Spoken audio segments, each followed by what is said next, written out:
Pledge of allegiance. I pledge Allegiance to the flag of the United States of America and to the republic for which it stands, one nation, under God, indivisible, with liberty and justice for all. Okay, first on the agenda, we asked Brian Sherman to come in. We have a new program we're going to get involved in at the recycling center. Brian, you want to? So the last couple of months, we've been talking with Paint Care. The Paint Care is a company that has partnered with New York State DEC to take care, to build a paint stewardship program in New York State. So a little history of that. Normally, the DEC used to pay for 50% of our hazardous waste hauling, or disposal, I should say. So now the DEC has done away with that, and they have partnered with Paint Care. And now Paint Care will be paying to dispose of all paint-related products for our program. So there's 36 million gallons of paint sold in New York every single year. And Paint Care is projected to recycle about 70% of it. And the way it works is when you go buy a can of paint, there's a fee structure built into that can of paint, which comes around and eventually to us. Yeah. That pays the carter to dispose of that paint. Mhm. So that's how the whole program pretty much works. So hopefully, I know that Stephen, the town attorney, has been working with Paint Care, and they've come up and with an agreement, and hopefully that we can go into agreement with them at Friday's board meeting to ratify everything, and then they will start paying for all those paint-related products to dispose of, which in turn will save us money. Now, the New York State program paid us roughly 50% of our program. Since they're doing away with that program, the paint-related products for our program is roughly 25%. So we'll still be having a little bit more of a share money-wise to take care of our other stuff, but about 25% of the program will be funded at this point with Paint Care. So Brian, how do you see the day-to-day, what do people do with the paint? Well, on those hazmat days, when people come in, we're getting anywhere from 100 to 300 gallons of paint A month? a month. Mhm. Sometimes more. But Paint Care will be taking care of stains, oil-based paint, latex paint. So we'll keep it to once a month, We'll keep it to once a month like we have been doing. Which and they'll come the same day as the hazmat people, or we do the it ourselves? hazmat company that picks up our stuff will come 4 times a year. So we will store everything in special boxes through Paint Care. That way everything is inventoried, and then when it goes off, it's all set, and then they pay for it. We take in about 150 to 300 gallons of Gallons a month, a month. sometimes more, Okay. a month. Yeah, I'm sure in the spring where people are painting a lot. A lot of the springtime, believe it or not, is old boat cast, Yep. go figure, from residents. So did I hear you correctly when you said 36 million just Gallons every year are sold in New York New State. York State sold? And paint products. So other than the cans of paint, you're talking about brushes and other things? No, varnishes, stains, varnishes, things like okay. that. Okay, all right. All right, thanks. So if anybody has any questions on that, then hopefully we can put this to bed with a resolution on Friday to go in agreement with Paint Care. Sounds So, good. so how often will they come? We collect it once a month. We collect it once a month. We store it until the company comes for the disposal, which is about 4 times a year, every quarter. Oh, so there's the same as the hazmat. Right, same as the hazmat. Okay. But it's not the hazmat, it's But it- separate companies. Yeah, So two everybody different understands. companies Okay. All right, good. Good. So that'll be on for for Fridays. Friday's Okay. town board meeting. Good. Thanks, Brian. So, Brian, tomorrow, are you anticipating some rain tonight? I just got off the phone with Corazine 5 minutes ago. Yeah. And he said, "Oh, stop crying. We're coming." He wants to get it done as just like we do. So Okay. he's coming, rain or shine. So what we're talking about is getting the recycling center finished with the paving. After our project there. Right, so he's gonna come do the recycling center tomorrow. Thursday, depending on the weather, he's going to pave Thomas Street from St. Mary's to the top of the hill. There's a really bad section right there. And he's going to pave Sunshine Road and Ward Road. Oh, wow. And then he's gonna have to pull out for a couple of weeks, and he's gonna come back and hit the rest of South Ferry Hills and a couple other roads that are in. So Brian, in our discussions, I didn't share with the town board. Usually we wait till the fall. We're not doing that. this We're year not doing that. Because we're kind of always last on the list and then the weather turns and we don't get it. The other so- thing is that depending on when you do it in the fall, once those leaves start dropping, it's a major cleanup job, It is. just to get it. Not that now, you know, you do have a little bit of prep work to do, but back then, when the leaves come down heavy, and then you're always predicated on the weather, because the nights are getting cool, it's dropping sometimes in the high 30s, and the asphalt doesn't set up properly, and so, you know, I think springtime is a much better time to get it done if you can get it done. Yeah, and he kind of stiffed us at the end of the year last year, so he knows that he's gonna Yeah. try to get it done early this year. Right. We have, like I mentioned before, we have a lot more CHIPS money this year because of the increases, but we also gonna have a lot more fuel surcharge, so Yeah. it's probably gonna be about the same when you average. it. Right. Mhm. Yeah. Okay. Brian, I heard from a constituent about Lake Drive. Is that on the agenda for repaving anytime in the next, Not in the Few next years? year, no. not in the next year? Okay, all right.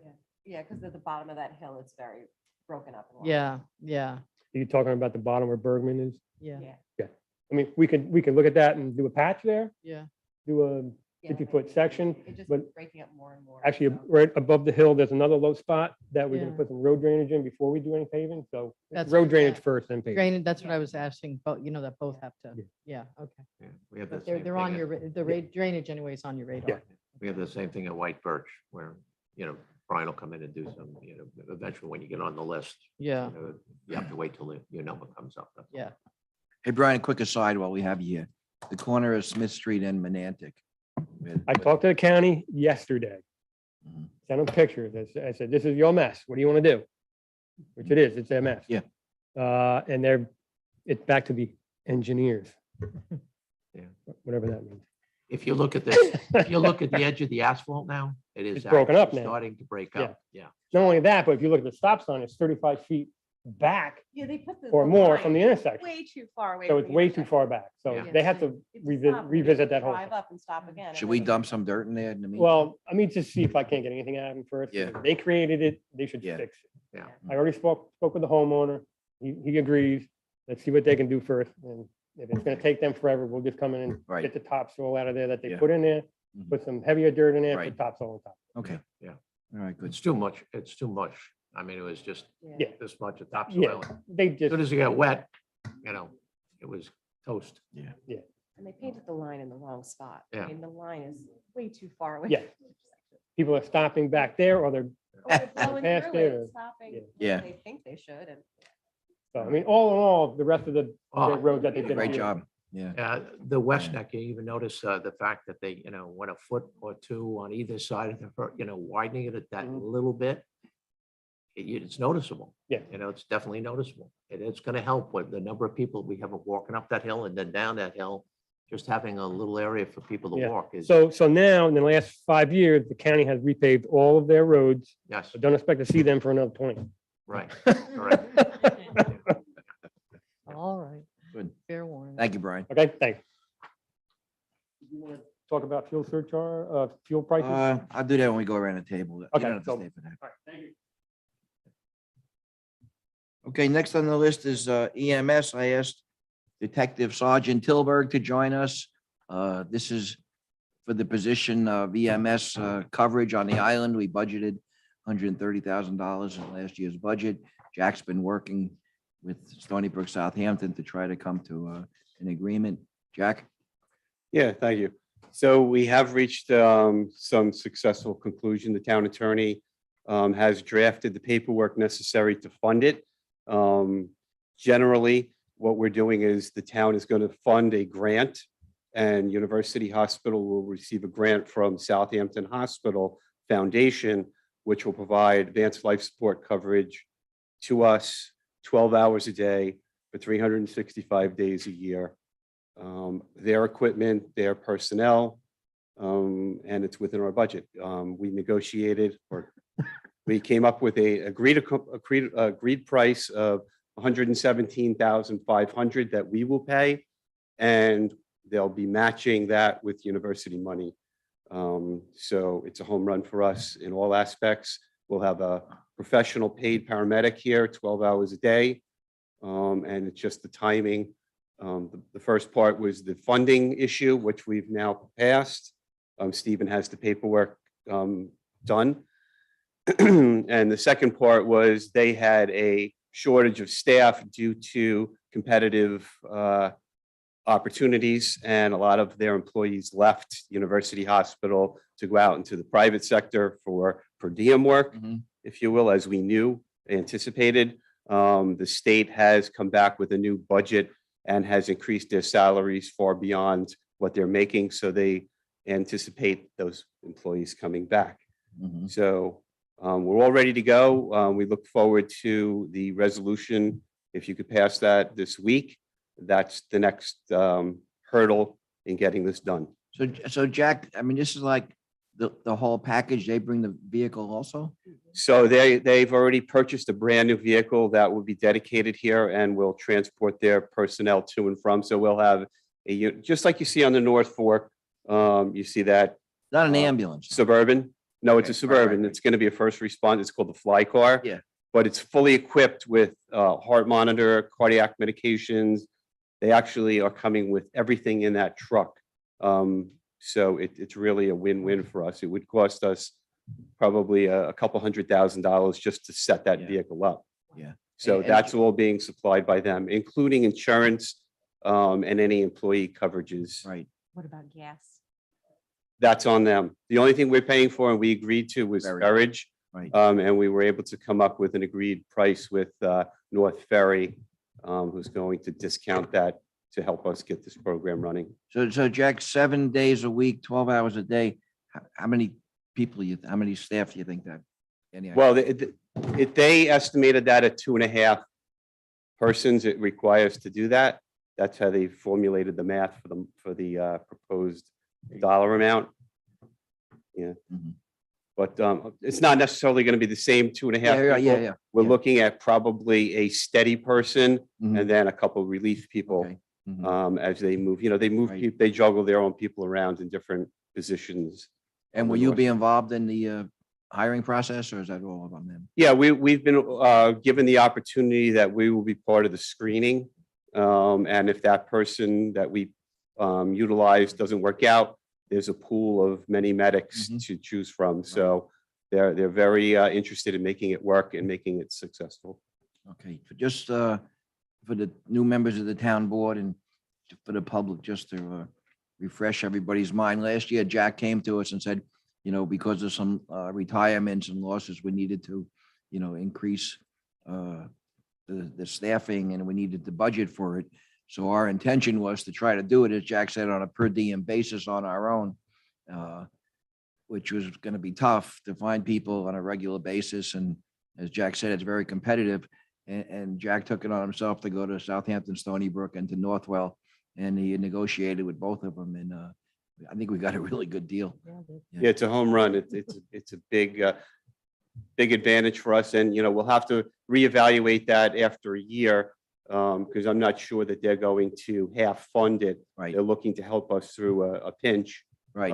moving through this Yeah. transition that everyone is Yeah. experiencing.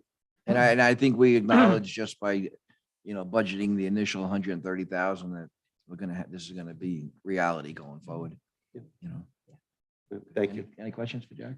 No, good job though, Jack, because it saves a life or two. If you play the percentages, I bet you it does.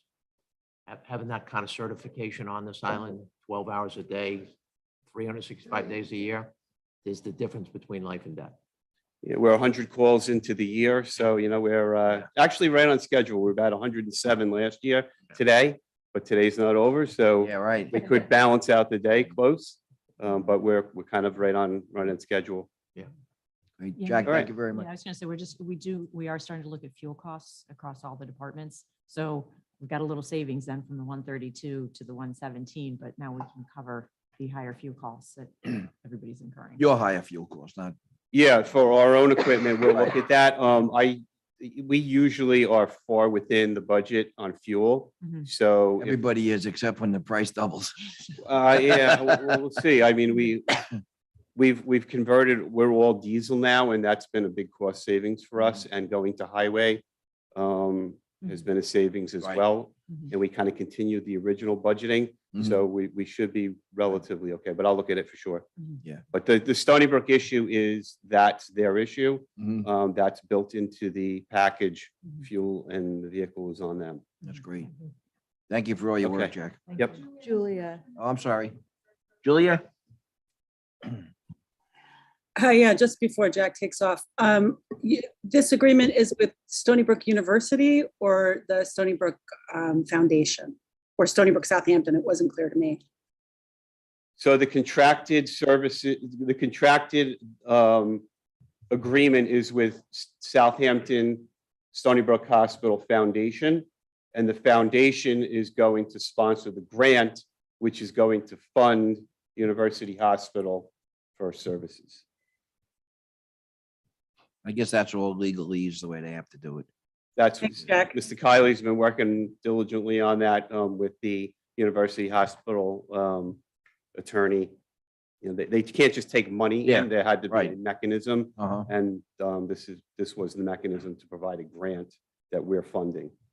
Stephen, do you want to add to that at all? Yeah, no, I'm just to confirm, it's the Southampton Hospital Foundation, which is a not-for-profit corporation that works with the hospital. And yeah, so we're entering into the agreement with them. The total cost for the program is $235,000, so we're only paying half for it. So they're contributing half, and so it's a home run. Okay, thank you. Jack, thanks again. Okay, have a good day. Oh, Julie, you have another question, Julia? Just a quickie. If the agreement is with Stony Brook Southampton, is there any kind of requirement for these cases to go to Stony Brook Southampton, or are they equally just judging it based on the call that's made? No, there'll be no change. There'll be no change? There'll be no changes. They have to operate within the same parameters. It has nothing to do with their hospital affiliation. Coincidentally, the two local hospitals are Stony Brook, but that doesn't mean we will not keep Peconic Bay in the considerations for medical treatment for most appropriate. Thanks, Jack. Thanks Is again. Eastern Long Island Hospital, out of that mix then, or no? I'm sorry? Eastern Long They're part Island. of Stony Brook. Stony- Yeah, Eastern Long Island Hospital and Southampton or Stony Brook University Hospital. So those are our local options. And Peconic Bay Medical Center is a very fine hospital that has specialties, and that is a consideration if we can transport the additional Right. time and not have a consequence to the patient. So it is a consideration, and the medics will utilize that hospital if necessary. Great. All right, thanks again, Okay, Jack. thanks, Jack. Yeah, I would like Yeah, I to do was just the, thinking Yeah. something down the Burt instead of Yeah, doing the that's what I. house. Okay. Plus the others We're were gonna, lengthy. yeah, the others of are Bert lengthy. waiting. Bert Waif is here. We're gonna go down to the waterways management. Waterways met last night. And we are gonna talk about Bert had a lot, let's see. Okay, last year, Bert came before the town board and wanted to know if he can put his work barge on a mooring. Bert has an oyster business and he wanted to be able to use that to work off of rather than trying to come to the dock on the beach, you know, at the landing, because it's not really user friendly, that dock. It's a little high. So we agreed we would give Bert a try and see how it worked out.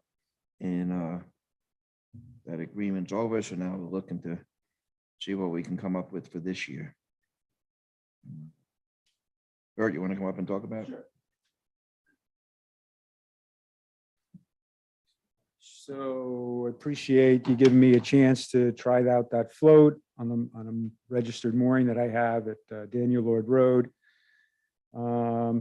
It works out, you know, pretty well. You know, it's an efficiency thing and convenience to be able to transport the oysters from the oyster boat to my skiff or cages and bags going from one direction to the other. So um, uh, I'd like to continue it for another year. I'm not saying it has to be forever. You know, there could be developments and other resources that the town or places where I'm going to oyster could develop in the future that I might find more efficient or more suitable. And certainly I don't want to wear out my welcome over there. I want to be a good neighbor. And so it would be a little disruptive to change it right now and at this part of the season, but I know I'm asking for something, so I mean, I would adjust either way, but you know, I did read the notes, a little bit of what the WMAC said last night, and I could just comment on each one, I think. Yeah, let's do that. Let me read it here, then we'll go down. Uh-huh. This is from the WMAC's last night's meeting. This application was submitted last year. It was not acted on by the WMAC, but referred to the town board. The town board granted a 12-month trial permission in support of commercial shell fishermen. The WMAC considers this a possible precedent requiring appropriate oversight and also safety and space issues. Members recognize the need for support of the local commercial shell fishermen. However, the designation of a commercial shell fisherman needs definition going forward. Members also noted the following violations. One, that the applicant apparently anchors unpermitted floats in the West Neck Harbor throughout the winter in violation of Chapter 125.5. Two vessels were secured to the float at W3565. None were permitted in town board special permission. 3, the work barge has been secured to a neighboring mooring at Daniel Lord Road without proper notification to the town clerk. Chapter 90F-2, and violation noted above might create navigation issues. The WMAC suggested further review by enforcement by the Bay Constable. Okay, so that's what they talked about last time. Yeah, that's my notes. Oh, So that's why I that's, asked if you wanted to read it. no, but that virtually was my notes. And I could sum it up in basically 2 things, Bert. Number one, I think they're somewhat sympathetic, as the town board is, and the committee is, about helping commercial fishermen and shell fishermen. On the second thing, I think I'm going to condense it all down to say, in doing you a favor, are you going beyond what the scope was intended for? And that has some question marks on people's minds, not only on the committee, but probably on the town board as well. So if you agree to something and they're giving you a privilege to do something, can you do a better job in moving forward to adhering to the limitations of what that means, you know, as opposed to, you know, that old expression, you give them an inch once a foot, you give them a foot once a yard, you know, one of those kind of deals. And I think some of the people, and maybe rightfully so, because of what they've seen, feel that way. I'm not want to become argumentative or in any means, shape, or form. And I hope you appreciate the first comments I made, that they do welcome and want to, you know, help in any way they possibly can, be supportive, as long as you stay within the precedent, the parameters. I think the precedent thing is something that the committee is very concerned about. If we grant this to you, when is the next person and following person? And is this going to become a navigational issue, a safety issue, space issue, you know, all the other issues that Jerry just, you know, read. So I'm just trying to give it as honest as I can, because both BJ and I were there last night, and basically, BJ, did you hear anything else? No, that was it. Okay. I think it's the idea that boats are attached to the float without you there, to put it simply. Like the float is being used as a, as a dock. Workstation. Yeah. As a dock. But you know, I think the understanding of the town board was that you were going to be transferring the stuff from your big boat to the float, and then using the float then as a, you know, place to hold it until you could bring it to the beach and then back again. But maybe that was a misunderstanding. I think possibly. I mean, I welcome you to come down there and watch how I work. You know, I use it as a mooring. So I have a pulley line down there, and it slipped. So in the morning, I go to the pulley line, I get on my skiff, I go to the float. The float has my oyster boat. Mhm. So then I get on, I get off my skiff, tie it up to the float, get on the oyster boat, go out and do my oyster work in the farm, and then come back and switch back and go back to the pulley line. The float's there for if I come back from the farm and I got a big cage and I can't get it to shore, or if I have some bags and I want to put them somewhere, you know, in the meantime, or line or ice, et cetera. And Yeah. it makes it, you know, it's a, you know, convenience. Instead of banging against the boat and lifting it over, I can drag it onto the float and then take it to the one boat or the other. So there's probably always one boat attached to the float, Right. right? So it doesn't, basically, it increases the beam of what's floating out there by the width of the float. Otherwise, there's really not, I don't see the, the significance in area. So that's the way I'm using it. I don't know if, if is it, so there aren't, I did have two boats on it at the beginning and they didn't like that and you said so. And so I've stopped doing that. I won't leave two boats tied up to it, which is, and we spoke about, BJ and I about, well, with the possibility of, they were saying hobbyists that want to do it, but if you leave it for commercial people, you can require the person applying for a float such as this to prove landings with the DEC. I have to give a landing report to the DEC every month of the shellfish that I harvest from my farm. And commercial guys have to do that with the DEC, for their permit. So you can separate someone who's would like a, who's just going out maybe on their sport fishing boat. Like this would be easier for me to keep my center console on and I could leave some coolers on it versus someone who's actively commercially fishing. And I've spoken to John Catula about it and, he might consider, putting conch traps on it instead of him bringing them in all the time. He could leave them and might find a place in Cockles Harbor to possibly do it. It's something that's done up in Maine quite a bit, in Massachusetts. They allow commercial fishermen to have floats like this. You'll see them. And so that's, I didn't think of it myself. I just kind of copied what I saw. There's also, it's possible I could do it in a different area eventually, if I had something maybe that would, I could do it down the bay. We talked about maybe doing it in the Anchorage area if you wanted to expand that to allow commercial, local, resident people to have access to that area. That might work. So When you don't have a boat on it, another thing that was brought up last night is that it's harder to see a float, especially at dawn and dusk, but dusk. It's harder to see a float than it is to see a boat of the same size because of so could you put a flag on it or, I could put a mast and a flag on it, just sure. something that it's a visual cue to boaters. I mean, I agree. It's unlikely. You just put reflectors on it? Reflector, well, I mean, most it's people don't gotta- have a light though. You're coming in under your own eyesight.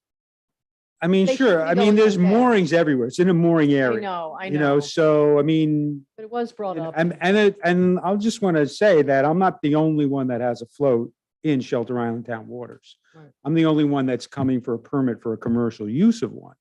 But you do allow it for riparian owners, okay? And there are floats. I don't think the code said, maybe they're there, but I don't think that they're allowed. I don't think it's prohibited. I can't thought find it. it said more. Well, You have to yeah. have a vessel, not a float. Oh, they have to have an engine. They're supposed to have an engine, right? You Oh, could yes. go to Stan Church's house right now. You could see you had one for, I know West people, Neck. c- Over in West Neck Bay, that the one that's always out there, that they yelled about in the wintertime, storing it in the grasses, but now they seem to store it outside. You can see it from the road. Uh-huh. Yeah, Right. that float is there 365. Yeah, I mean, but yeah, the winter time has different rules. The town has different rules about anchoring things, you know, in the winter than in the season. So, With that said, Bert, are you on the water 12 months a year? yes, I am. I just want, I mean, I wanted to show you that this was one of the signs that I put out over the winter that, you know, my oysters, due to freezing weather, I keep them inside, you know? And I, you know, just because I knew, Because that was one of the questions. that came right, up. no, so I'm at, unfortunately, yeah, I don't go to Florida or Arizona. Yeah. Mhm.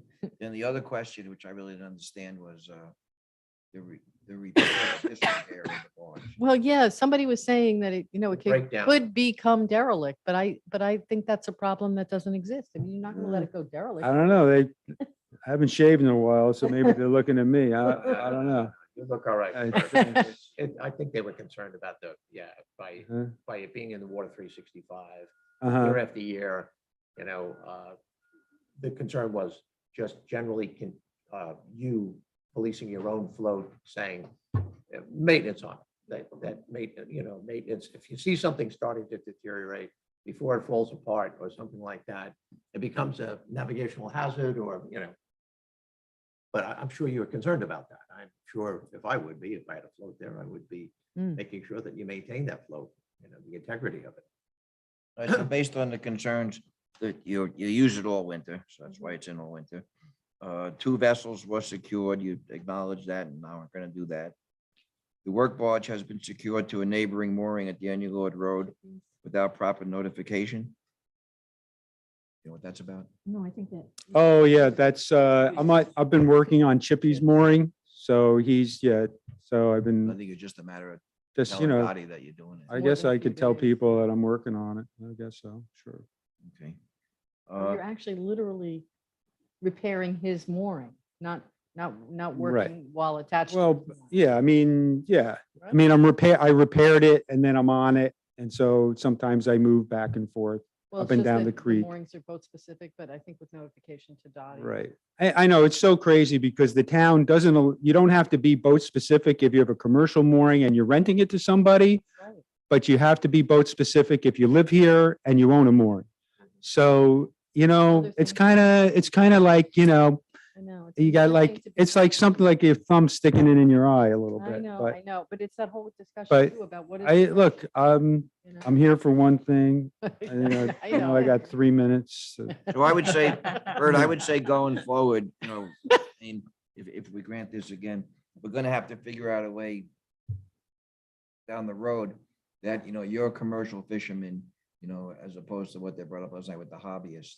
Mhm. So I know like with the county, if you have, farmland, you gotta show that, a percentage of your income. I like the comes from the landings farm. idea, the So we idea have that to you're come up with some reporting. kind of Yeah. formal, Yeah, Right. That's 'cause actually. there are a lot of hobbyists. Right. Yeah. No, I know. I actually, one did call, spotted me and talked to me on the ferry and say, how'd you get that float? And, I said, "Oh, all right, look, I'm Yeah. not pin hooking, Yeah. I'm Just out of there." Curiosity, in the wintertime, when you store the floats in West Neck Harbor. right Uh-huh. on Shell Beach, Right. that was for somebody else. I guess that was their floats that they wanted stored. You just put them on. Yeah. Yeah. Is that kosher? Or is that? I don't know, you're saying there's. I've been different doing it rules for in the- 20 years, but I mean, on and off in different spots and sometimes I keep them on my moorings, sometimes, so I mean, I know the they ta- load up Gardner's Creek too. yeah, I mean, there's in Gardner's Creek, the yacht club puts theirs out on their mooring, so, It just it gets. a I- lot listen, because these people guys- Go in and out of Shell Beach. Right. 365. Yeah, But people well, see it and say, what is? that's that?" true. I know it It's gets, not hidden someplace. right, it's out not a of- hidden, yeah, I got And it you. was a good winter because it didn't ice up a lot. No, we Well, got what some you good, did, we you get did. ice. You We did, got- you did get a little bit, but What do you not do if you like get ice? past years Is where it it really problematic? iced up. Mhm. What happens if you get ice? Is that problematic for the floats that they could break away? No, it's just problematic for, for you to boat to break through the ice, it's hard to get through it, unless you got a But the big, floats heavier that are boat. there, Boats are fine. no problem. hmm Bert, And I know do you- have insurance. I think, I don't know if I included it on this year's, but last year's I gave you the insurance that I have. I can give it to you again. They actually asked that. I thought that. I came do up have it. Last night too. Mhm. Insurance. Yeah. Bert, when mean- I was down at Grace's Lane, Mhm. looking at everything. Are those all your traps down there or nets or whatever they are? Grace's Lane is a great resource, Jerry. It's like the town landing down there is quite large. And I use it both for moorings and for oyster gear. And I'm back and forth I don't there. think we mind you using it, just don't leave it there. I mean, I'd bring Butch in, ask him how often, that I leave it there. I drop him off. I have to put my boat back and then I have to go get my truck and then come back and pick it up. So occasionally, if it's like 6 o'clock at night, I'm dropping them off, I might come back the next morning. Right. But I don't think, As you long as ask George, yeah. I've already been through it, I know, I'm not using it as storage. Right. It's just, Yeah. Good. Yeah, Okay. mhm, and that was a major concern Right. from the police department back in the day, back a while ago, months and months ago about, leaving stuff there and storing stuff there. Yeah. So, We, as Jimmy kind of referenced, we want to, we want to work with you. We want to work with the Bayman. mhm. And we want to, make it work, but we don't want to give an inch and have the people take a mile. So you got to work with this. Oh, absolutely, Jerry. I mean, I think I'm with you too. I gotta live here, so. Yeah, and I think also, this is just another example of where the mooring code is inadequate. Mhm. That we have to That's have a all. third category. Not that it's inadequate. We have to just. Well, yeah, if It's we an need to update. Yeah. tweak it, but I mean, a Yeah. third category is that, he is not interested in renting these moorings, not Well, commercial in that again, sense. and it's also goes back to a little bit of the discussion we had, you guys had last night. Mhm. That BJ had asked the WMAC to look at the comprehensive plan and look to the future. Now, oyster fishing wasn't in plans 10 years nineteen ago. ninety-three in the first comprehensive plan. Yeah. So now it is a viable source. So we need to look at, And what's down the road and we don't. how need do to- we encourage Yeah, it? we don't need to formalize the plan, but we need to address in the plan that these are things we need to look at Right, going exactly forward. so. Good. All right, Okay. Great, Thanks, thanks. Bert. Thanks, Okay, Bert. thank you. I think- And when we do the resolution, then we do want to put in specifically only one boat on the float when unattended. Yes, Correct. and Bert will ask for the updated insurance. Yeah. Dottie, yeah. Thank you. and some type of And either you'll notify Dottie about Chip's mooring. Yeah. Mhm. flag reflectors or something for the float, so Yep. that. We'll I don't know put that about in. reflectors, because you're not shining lights. Mhm. You know what I'm saying? Yep. You're kind of coming in and it's a, Yeah, we'll you want to figure see something above the, it out. Mhm. Yeah. So, he said a mast. That's a great idea. so Stephen or Dottie, do we have a draft of the resolution that we can review and make sure we get comments back to you before tomorrow? Dottie, I think we drafted a resolution last year, but we never formally adopted it. That's right. So maybe we can just look at that one and see if we have. Look to at that tweak one it and a little. update it. I can send it to Stephen. Great, thank you. Okay. Okay, next on the agenda is, we're gonna go back up and we're gonna, these are items that we have on the agenda for Friday's town board meeting. So we'll go down the list and see where we are with them. We're taking off, I believe, we're not gonna hear No Name LLC Friday, Stephen? Yeah, we received a new vegetation plan, so we're going to officially refer it to Planning Board and CAC for review before we go back and open the public hearing again, I guess. Okay, which one was that? Where is it? No Name LLC, where it's is in it? Mashamik. Oh, yeah. Yeah. Okay. Okay, so that one we're not gonna, Yeah, we Here. won't go over that one today. We'll, okay, Four Dawn Lane? Yep. We had, the CAC met back in April 11th, and they came up with 4 recommendations, as I told you. Mhm. Rob Herman came to the meeting and pretty much put 3 of them out of the Right. ballpark. So those were specifically indicate the fire pit being removed, which there is no fire pit there. Is an irrigation system installed? If yes, indicate, well, that was grandfathered under the irrigation thing. They actually reduced it, and modified it to get the plants stabilized. Once the plants are stabilized, they will reduce it even further. So that was, and the third one was on the new IA system, which of course we discussed in the past about not having to be a requirement because there's no living space is not indicated. There's no requirement to have it done. I mean, you're at the mercy of the homeowner and the homeowner says no, so we have to live with that. The fourth one is about the recommendation of the 10 to 15 feet strip near the bulkhead, and with native grasses behind the bulkhead. It pretty much is, it's in pretty good shape. There's a couple of spots in the bulkhead there where it needs to be elevated, which they are in the process that they're going to do. They're going to elevate it so it's nice and flat and make sure that's redone in that area. So for all intents and purposes, with the CAC, I think, you know, and they approved it based on those four things, of which, you know. BJ, did you have a concern that in some of them that there were recommendations and in others they were required? Yeah, Stephen, I just couldn't be sure, but on this one, number 4 is a condition that you put in there. I think it references 110 in the code about storm runoff, but I didn't get that it was specific to the objections raised by, I think it was the planning board in their letter, which is that the house doesn't seem to have dry wells or a stormwater collection run for the runoff of the house. And so I was just wondering, do we want to be specific, or does your number 4 in the resolution cover that? My number 4 would cover that. Because chapter 110 deals with all stormwater management.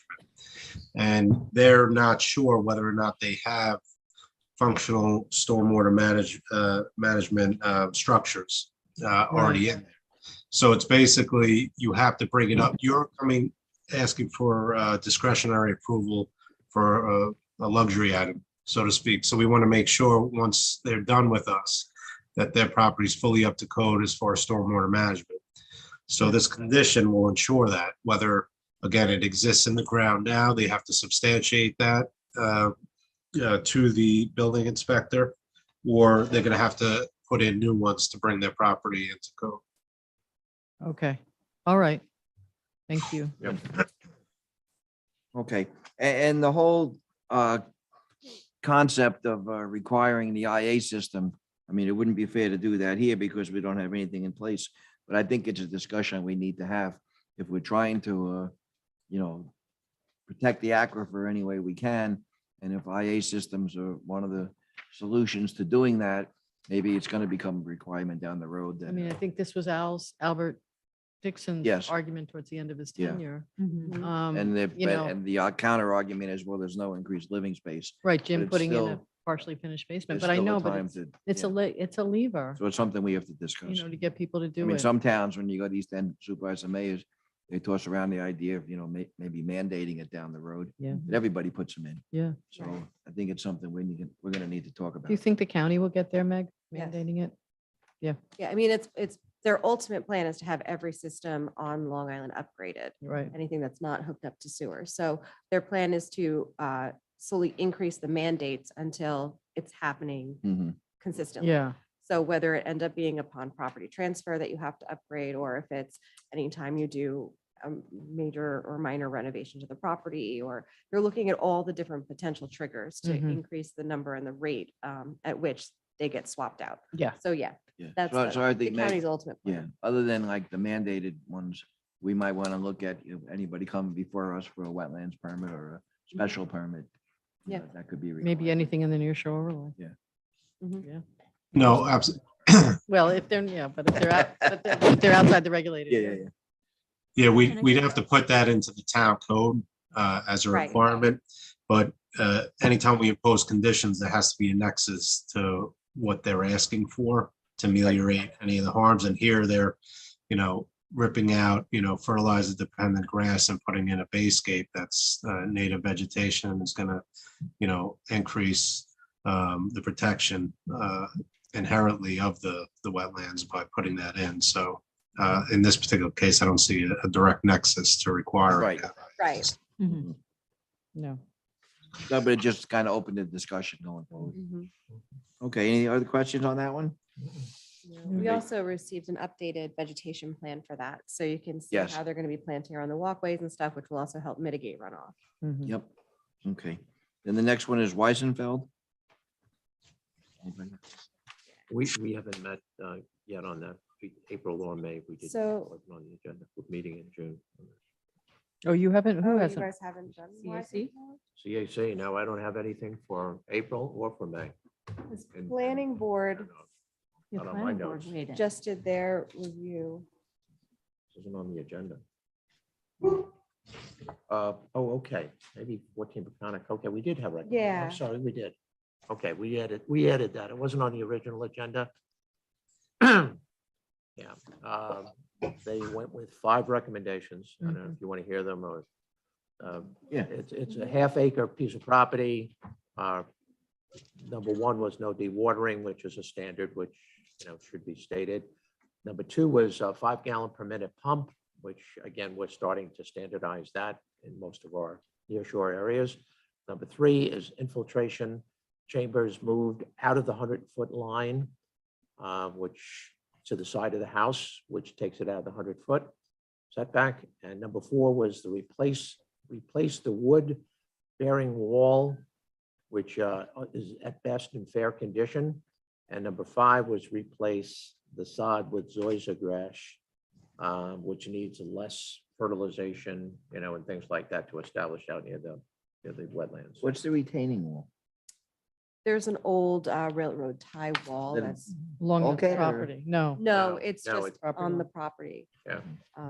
Yeah. And they're gonna take that out anyway, so it wasn't even, Yeah, sorry about that. Sorry. Yeah. it no, wasn't added. it was definitely one of their recommendations, but it's coming down as part of, or it's being redone, maybe. We included it as a condition, number 5. That it be removed. Yeah, Is the but is the zoysia grass a condition? All I saw was the planning board report. I didn't see the CAC. That's a big ask. Change it to zoysia grass. Mhm. It's not native here. Yeah. It does, takes a very long time to establish itself. To buy zoysia sod would be astronomical. I think it could be a recommendation that they include it in it. You could put plugs in Sure. and it gradually it'll take over. But I wouldn't want to make it mandatory. mm, It's a good idea, but it's got to happen over time. yeah. So then the other conditions that we have, aside from the no dewatering, keep the footings 2 feet above the water table. They have to remove all the drip irrigation. There's drip irrigation lines there. It was unpermitted. And it's unpermitted. Yeah, Yeah. that was the key there. So number 9 was, Grandfathered in. yep. Dry wells according to chapter 110. What else did we have on here? Vehicles, public streets, a lot of it's the standard. Noise, dark sky.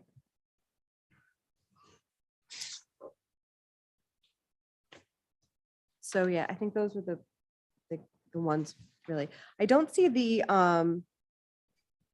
pump. Is that in the application itself where they're going to use the low flow of, That was a recommendation from the CAC. okay, Which Stephen didn't have when he was drafting. right. Okay, so can we maybe add that? Yeah. Yeah, so and then also, I don't have any reference to a buffer. Is there a vegetation plan that was submitted to establish a buffer in connection with this? You just don't- referenced the zoysia grass. That That's was all from the that they, CAC. yeah, that's all the CAC read.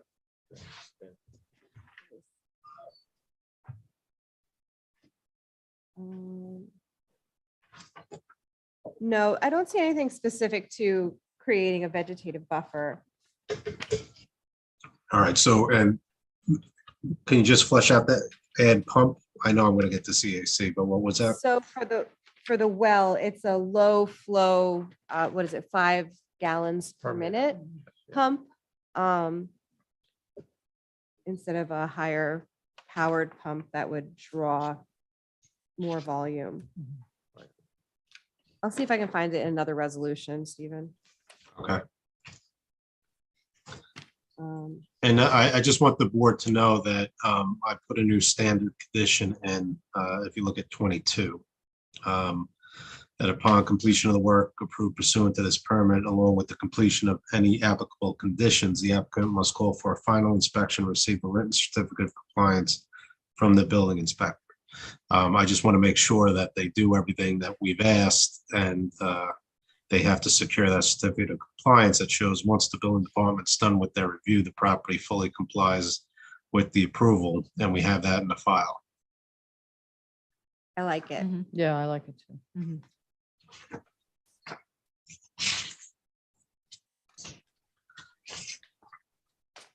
Okay.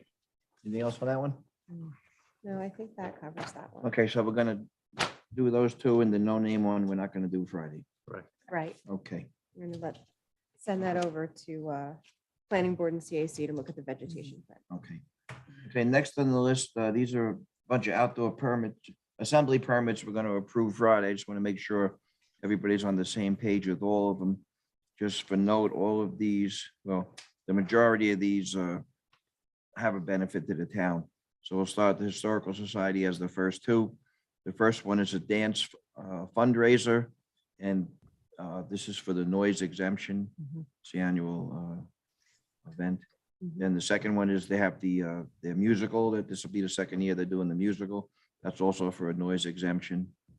Right. The Mhm. third would be the Great Peconic Race. This is the paddle boards that go around Shelter Island. We had the presentation. They donate their proceeds to island Ed Foundation? charities. Mm. I'm sorry. What was the Ed Foundation this year? or Yeah, well, that's Yeah, not, yeah, yeah. every year they donate something on the island. And this one will approve with the contingency that they also have to have the US Coast Guard Marine Event Permit in place prior to the event, and that they have to have their insurances submitted to the town prior to the event. Both of those things happen within like a week or 2 weeks of the actual event. So we'll approve it pending those items. And they Like, know that?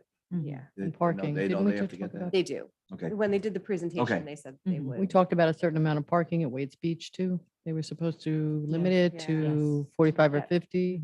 Yeah. I forgot what I that have was. all that set behind the scenes. Thank you. Okay. Chief. What's the date on that one, Jimmy? The 31st, and Meg, they just sent me, I mean, literally, and I just forwarded it to you, their Coast Guard permit Okay, great. So in then the we have to last add 2 that. minutes. Good. All right, Perfect, thank and you. insurance, okay. Okay, next is a 10K run. Again, this goes back for the charitable noise exemption. And after that, we have the Arts and Crafts Fair, and the question came up, you know, it used to be that John Ellen just did it, and, you know, and we wanted an application, and we wanted to know exactly what was going on, so we could coordinate. So I guess the question comes, do we waive the fee? It's for the Chamber of Commerce, it's all Shelter Island based. Mhm. So I think we should waive the fee on that one. Yeah, Okay, and then she needs updated insurances as well. yes, So Mhm. that's the stipulation. Yeah. okay. So Dottie, we just need updated insurance from the Chamber of Commerce on that one. Right. Okay, Sylvester Manor Farm to Table Dinner. Same thing, it's a noise exemption application. This is their annual fundraiser. And same, we need the updated insurance on that one. Waive the fee on that one? No, updated insurance we need. Okay. Okay, now the next one is a new one. I think we got it this week. Ram Design Homes application for a beer truck and music for June 25th.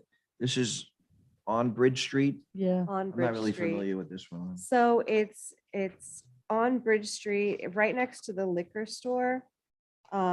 It's between the liquor store and Marie Eiffel Mm-hmm, and, or her fashion shop. mm-hmm, And so what they're asking to do is to park a beer truck essentially right in front of the store, and then have either acoustic music or one of the little Sonos speakers playing music for their like opening event. on the sidewalk? Well, I believe the music will be in the store, but I'm not sure. And the beer truck is sort of designated at the parking spot right in front of the shop. And that's pretty much, they have it designated from 4 to 8 on the 25th, Which is what? which day is, of the I week? think, Saturday. Meg, can we invite them in? Yeah, I would like to. Yeah, I was gonna Yeah. ask you Yeah. to, your thoughts on this one. We'll get Chief. Julie to Just come got it in. yesterday. Yeah. Yeah. And what, I mean, I'm just, Bridge cur- Street just seems- I'm just curious, what was the trigger for an outdoor assembly permit? What does it fall under? What category? I think because they're going to be parking that tap truck in front of the store in town parking for a period that would exceed the normal parking. Plus resources, After Stephen, if work. they're gonna have a beer truck on Bridge Street, we may have to designate traffic control officers down there. They are doing acoustic music, but it is through a speaker. We don't know the location of that. I think we should, they're saying 20 to 40 people, then why would they need a beer truck if it's only 20 to 40 people? And that's over a 4-hour period. So I think there's a couple of triggers that do it. One for our resources right on Bridge Street during a 4-hour block. And then the second one would be the amplified music. All right, yeah, no, I totally get the town services, but unfortunately, our code just says if it's on town parkland or a beach, not a road. So the trigger would be the extra town services as far as extra police patrol over there. And then the noise code exemption, we've been talking about that in connection with all these events. I just want to go back to the noise chapter, just so everybody's on the same page. The principal purpose must be charitable to get a noise exemption, and it must raise at least $1,000. So we got to make sure those two conditions are met before you authorize an exemption.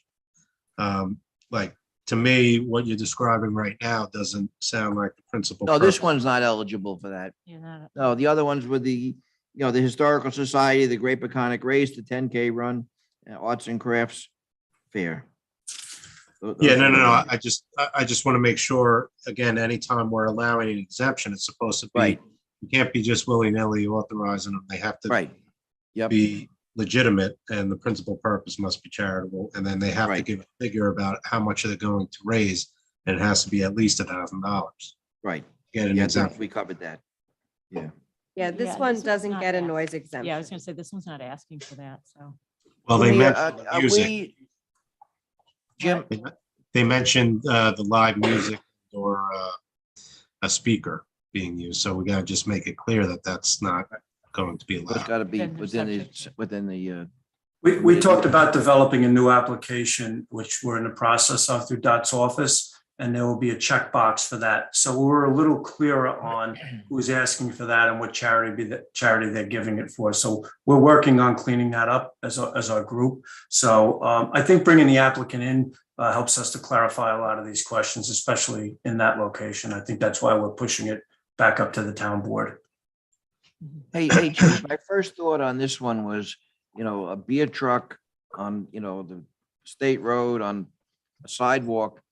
Are we unique that we don't have that you're allowed to drink anywhere you want in the public, open container? Probably relatively unique in that regard. Mhm. Mhm. Okay, Yeah, other municipalities frown upon such things. Well, but pandemic kind of changed that. Savannah doesn't mind. okay. All right, so we're gonna hold on that and ask them to come in next week. Mhm. Okay? Yeah. All right. And did you want to, Jimmy, before that, discuss what you want to hear from them, or? you wanna go ahead and- No, I think most of the stuff we can ask them at the session. I've highlighted most of my questions that I made notes for on this application. Okay, All right, sounds good. okay, then, before we go down. Kohler Yeah, Wade's I don't- Beach. Oh, it's on this one, yeah, yeah. Okay, so we got an application this week for a wedding this Sunday? The 12th? Yeah. Wedding at Wade's Beach. Yep. Kind of a last minute thing. I don't really know. I think they want to use if they can use the pavilion, Yeah. and put chairs in it. Did we get a formal? Yeah, I application think on we that? did. 'Cause I don't see it in my. Yeah, it just came yesterday. Here it is. It's in. So what it is like Mariana applied on behalf of the bride and groom. It says it's a 20-person wedding and it'll take place it has set up at 10 a.m., but then it has the wedding from 5 to 7. And then it has cleanup after the ceremony. And then they have the rain date as the same date, Using the gazebo. using the then. gazebo, I think, with no chairs. You know, it has the expected number of automobiles is 10. And, but then on the map that she drew, you know, it has the bathrooms and then sort of to the West. South. west, thank you.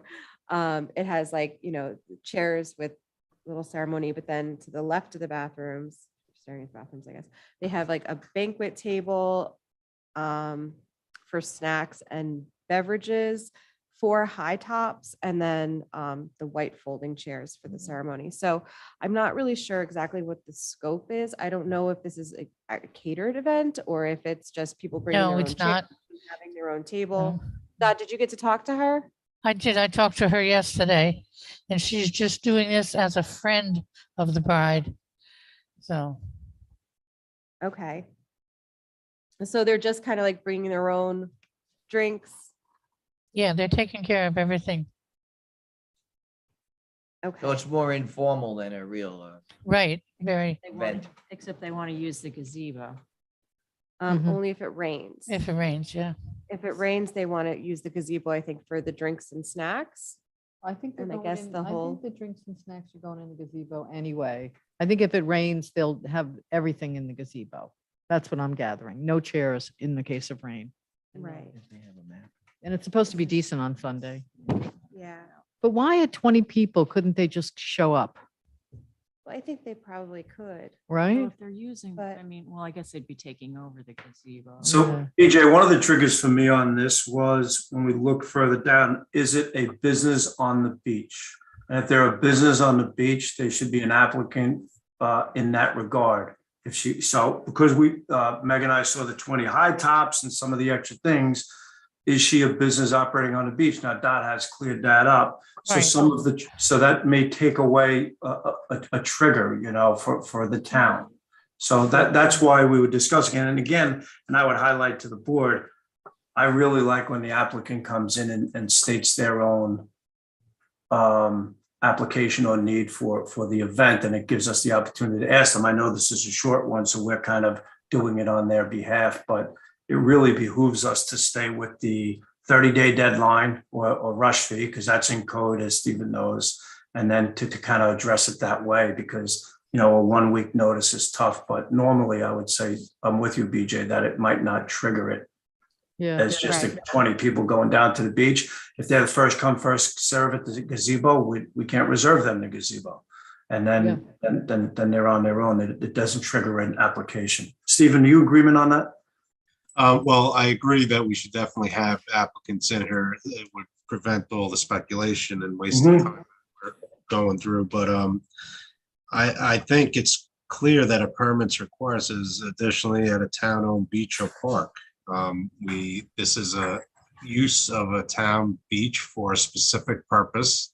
It's not just 20 friends going to use the beach in suntan. So I think we do have some oversight here, and a permit would be required. Well, we never gave permits out for weddings. Well, if again, it's my understanding and reading of it is if it's on a town beach or at a town park, we do need a permit. Stephen, I thought there were qualifiers for that. If they were going to set up I thought there were qualifiers that it required town resources, that they were setting up a tent, that it was I thought there were some qualifiers in that regard, and I didn't think this met those qualifiers. Now, I would disagree with that just because we had that Mhm. other one that's happening in the summer on Wade's Beach, and we asked that they push the tables down towards the far end of the beach so That as was- to not, Peconic, the Great Race, wasn't it? I feel like it was something else. Oh, I have to. No, go we back to did have a that. wedding down there. Last year, we did a wedding that we. Yeah, right. I thought it was for this year, but anyways, but because they're requesting use of the gazebo, it's not like they're just showing up and if they get it, they get it. That, to me, that's where it crosses the line. Like, if I went down with 20 friends and like, okay, the only spot on the beach is down here because other people like. Right. So that would be a request for town services. So they're requesting the gazebo that we have. So then I agree with you, then it would fit. Yeah, because they're asking for special privileges that day. Just a crazy question, guys. This is a wedding on a beach. Why would you wait till the last week before the wedding to even approach the town to ask for permission if in fact there's a permit that's necessary? Even if not, what, did anybody get an I explanation wasn't gonna say, it. of why? I was gonna write it down, but I wasn't. Of gonna. why it took forever to, I mean, this is a wedding. This is a big, this is not a sweet 16 party. Well, It's a wedding. 20 people. Maybe they have a backup. I get it's only 20 people, but still, it's a wedding. I mean, you want it to all go right. Yeah. Is there a little bit of planning? Because if we're leaving ourselves open for this, like we, now we don't meet again until Friday, I don't know, it's just, we got to have some reasonable length of time to consider things and to pose questions and put parameters on things and it can't be a last minute thing. And I think once we start getting into that business where everything's last You minute, don't see me. if you never make a stand on any of it, yes, Dottie, I'm sorry, go ahead. That's okay. I did talk to the applicant about that, and she said that the bride and the groom are on a time constraint. They have a busy schedule and they want to get this done before they have to do whatever they're gonna do. And so she Well, we said don't she go would. there, Dot. No, don't go there. Shot No. there. Shotgun whatever wedding, they have to do. shotgun wedding. No, but this law, I think at some point during the off season, we should amend and clean up. There is wiggle room out of the town park or beach, because you could say that you need to erect only if you erect a dance floor, arch tent, private state. So again, there's so much wiggle room here on whether or not, but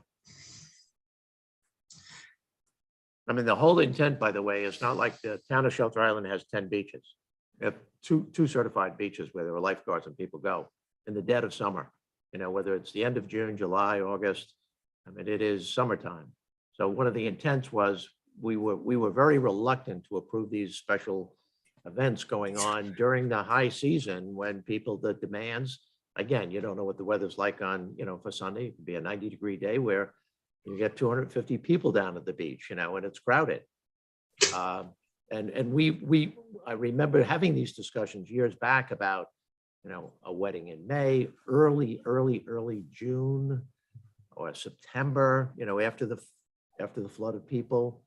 But we really do, we talk about preserving these beaches for, use by the public, in the high season. And I think it's something that we have to, I agree with you, Stephen. I think we have to take a hard look at this. But I don't want to get into the habit as a town board member of getting something dumped on the lap, and unless it's an emergency.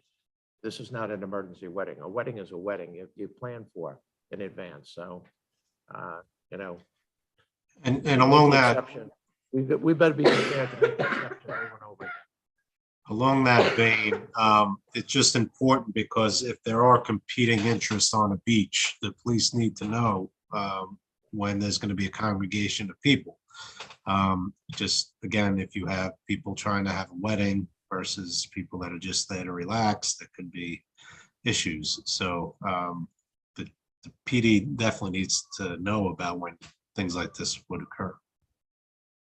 I have a suggestion. I just got Mariana's phone number from somebody and forwarded it to Christine to see if we can loop her into this meeting since it is a short timetable. Great. And Julie O'Neill is here if we had any questions on the ramp, design yeah. home. So we could go back to that one and then maybe Mariana can zoom in. Okay. Great. Julie, we discussed it before you got on the application, and the chief had some concerns and sort of the town board, so if you could join us, we'll ask those questions. Mhm. Okay. That's right. Yeah, no. You hear us, Jewel? Start video. There she there it is. is. Okay. All right. Chief, you Hi. want to start? Sure. So Julie, how are you? Hi, how are you, Chief? Very good. Yeah, so in looking at this application, we had a few questions, but why don't you just take us through the 4 hours and the request? And then you may answer some of those questions when we would follow up. So why don't you just take us through the application, what you're asking for, and then we'll have a better understanding of where to go with it. Okay, so when I filed the application a few weeks ago, we put in a generous time frame because we weren't totally sure what time we would launch, whether it be at 4 o'clock or 5 o'clock. And so officially what we'd like to do is have the tap truck, and the tap truck is Top Hops. I think some of you may have seen it at the Mashalmik event, the opening party. It's a 3-wheeler Piaget Italian scooter that's been converted into a tap truck. Have you seen it? I don't know. No, I haven't. Okay, I can send a PDF that has photos of the actual truck. It's tiny. It's, I'm not sure of the exact dimensions, but it's probably only 5 feet long and 5 feet tall type thing. So it And they're wouldn't going take to be up more doing, than one space. it'll take up like a quarter of a space, probably one space. Our event will be more like a 5 to 7 event.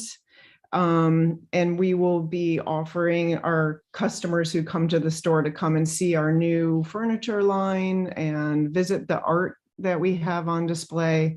And then we're going to have them, step outside, have a beer from this new event truck, or maybe a glass of wine, and then they're on to their next event. I think there's several events that night between graduation and farm to table and any other gallery events, but it's basically like a gallery night. We'd like people to come in and see our new collection, have a drink, a conversation, in and out.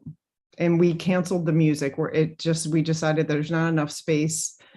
And we really just want to be clear with our neighbors that this is, they're invited too, but that it's a quick night to come in and see our new collection.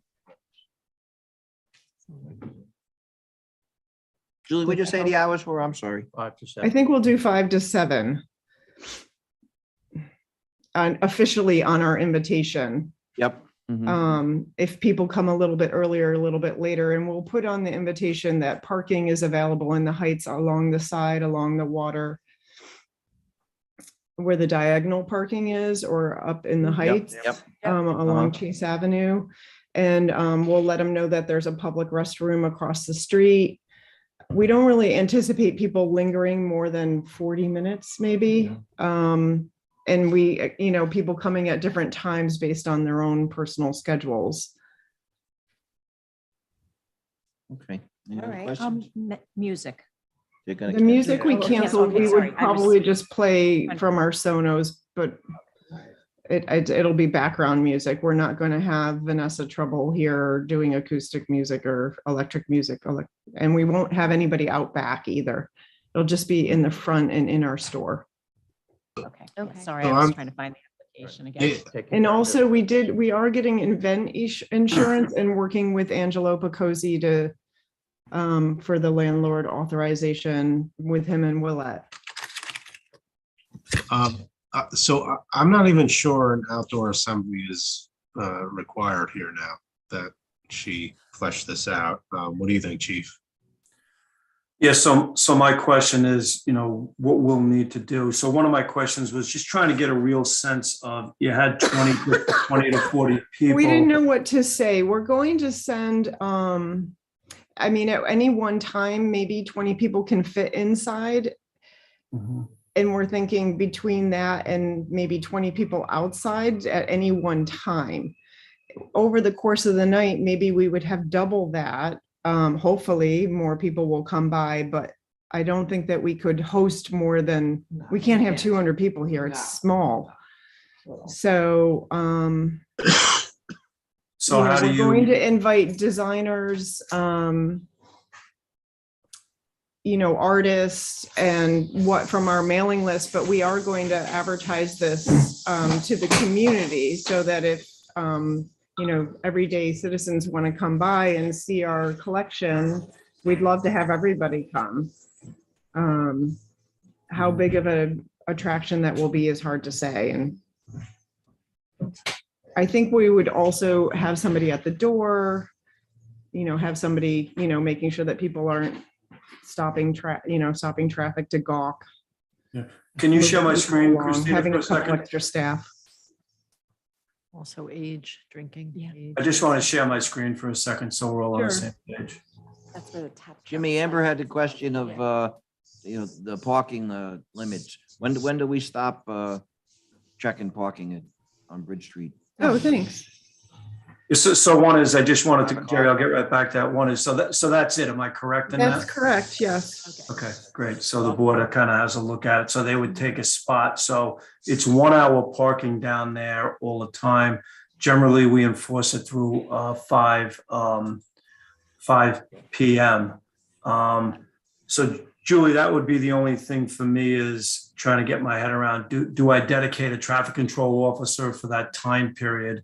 And with people down there, that's what I was trying to get a sense on, the 20 to 40. If it's an open invitation, you could end up with more. I mean, I always go to kind of a little bit worst case scenario if it becomes street fair-esque, where Yeah. people are going in and out, getting something to drink and then coming back in. I do see us maybe having a dedicated resource to that. I mean, I think that would be fantastic if it's something that can be provided. And if not, like I said, we'll have some of our staff, we'll have some extra staff on hand just to manage crowd in case Right. there's a crowd. So, and if we were to dedicate a resource, that would be for, parking and that kind of thing, not, who's coming and going. That's all on you if the size becomes too much. So that would be the only thing for the board to just consider is, and then there would be probably a cost to that from the municipality for that person. So Jerry, the other thing for me is, because we have that outdoor assembly group that meets on these beforehand.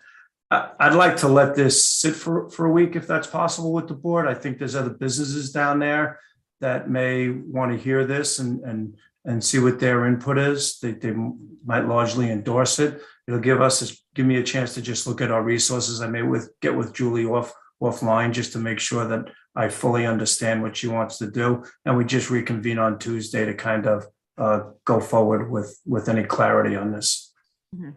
Yeah. That's Okay, then we'd have to have a special meeting to approve it, but that's okay. Mhm. Is that good with you, Julie? Yeah, does it work with our date, the 25th?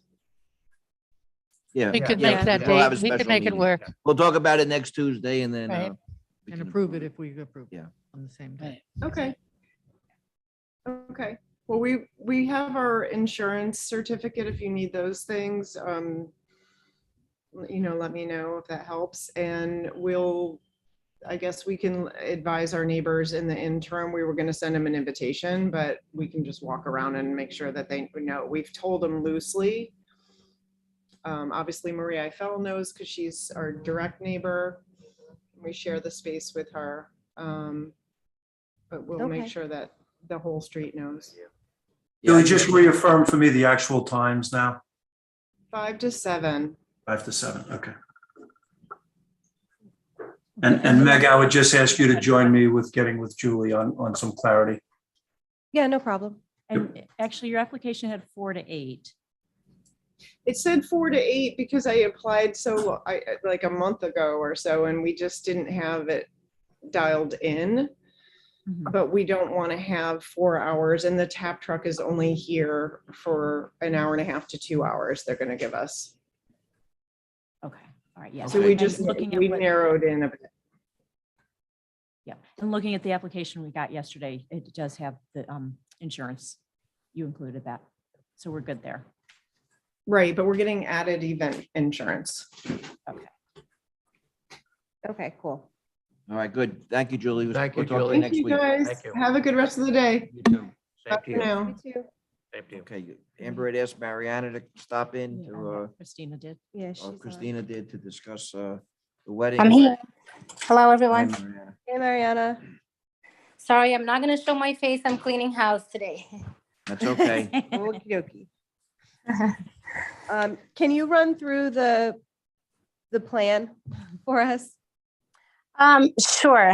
First of all, I would like to apologize for such a short notice because I had the bride, which is my friend, his personal friend first, and then this is not a yacht club associated event. It is really a friend, and I'm helping her just to get married.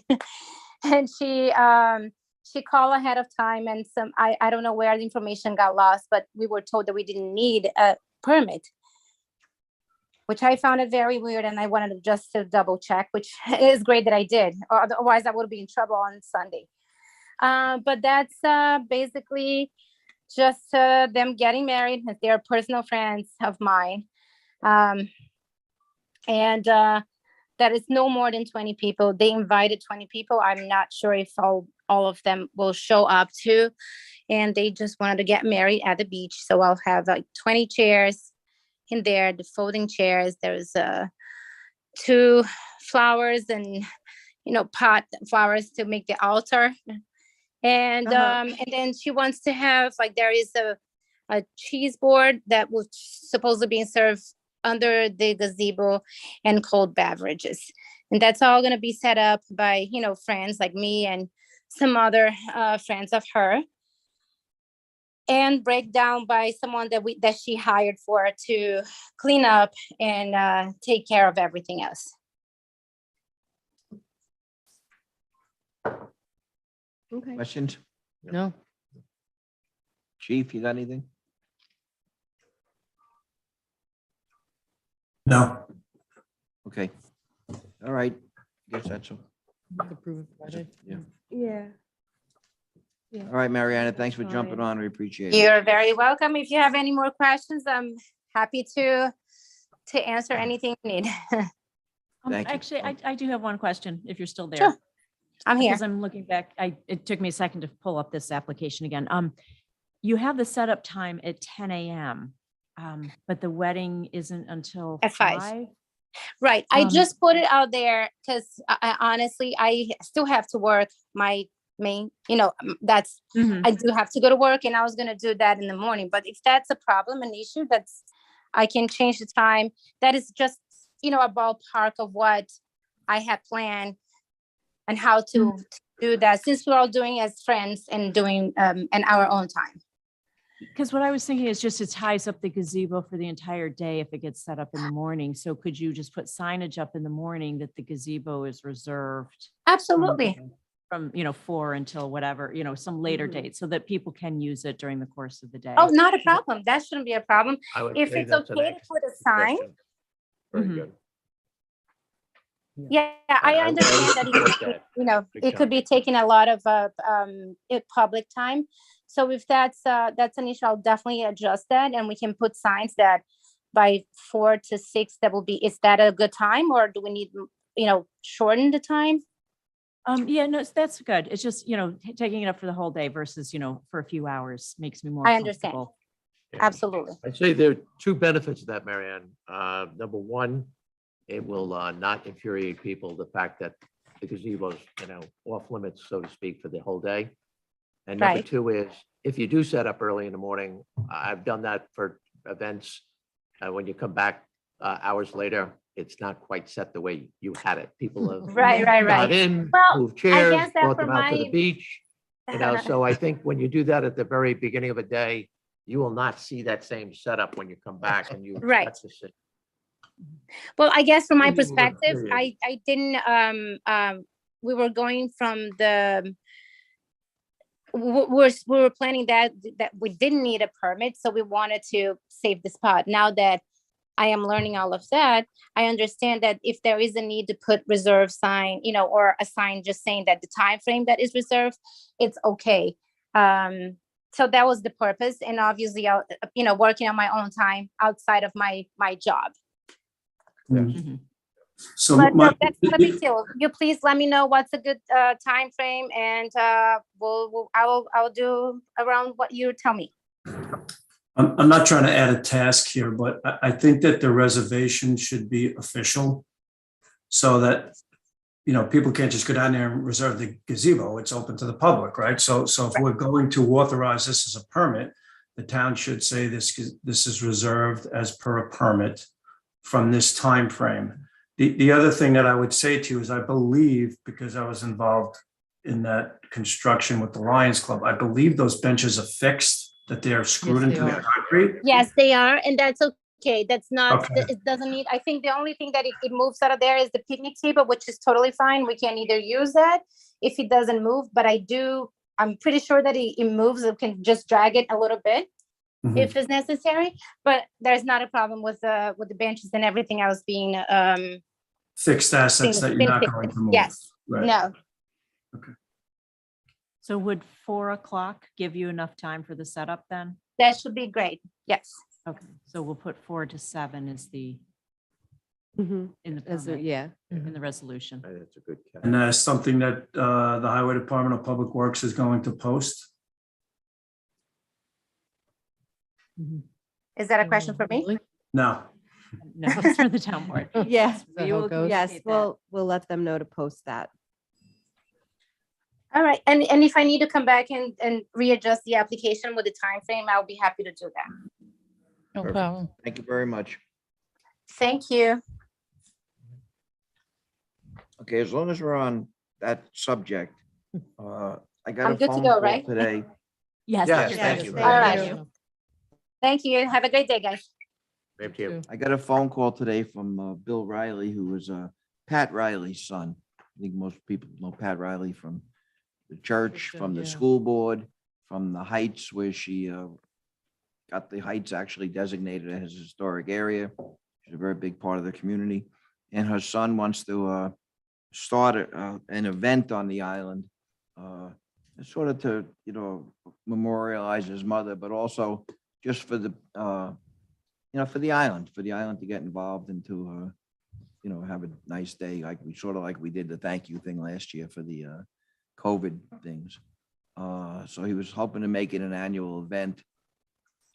The reason he called me was he was looking for firewood because he wanted, it had nothing to do with the town, but it was all news to me. So I called the chief and said, you know, what's going on? Because Bill had referenced, you know, the churches are involved, and he spoke with the police chief. And, you know, the trigger to me was it's the same day as the 10K. Oh, So Jimmy, you want to talk to this a little? Or?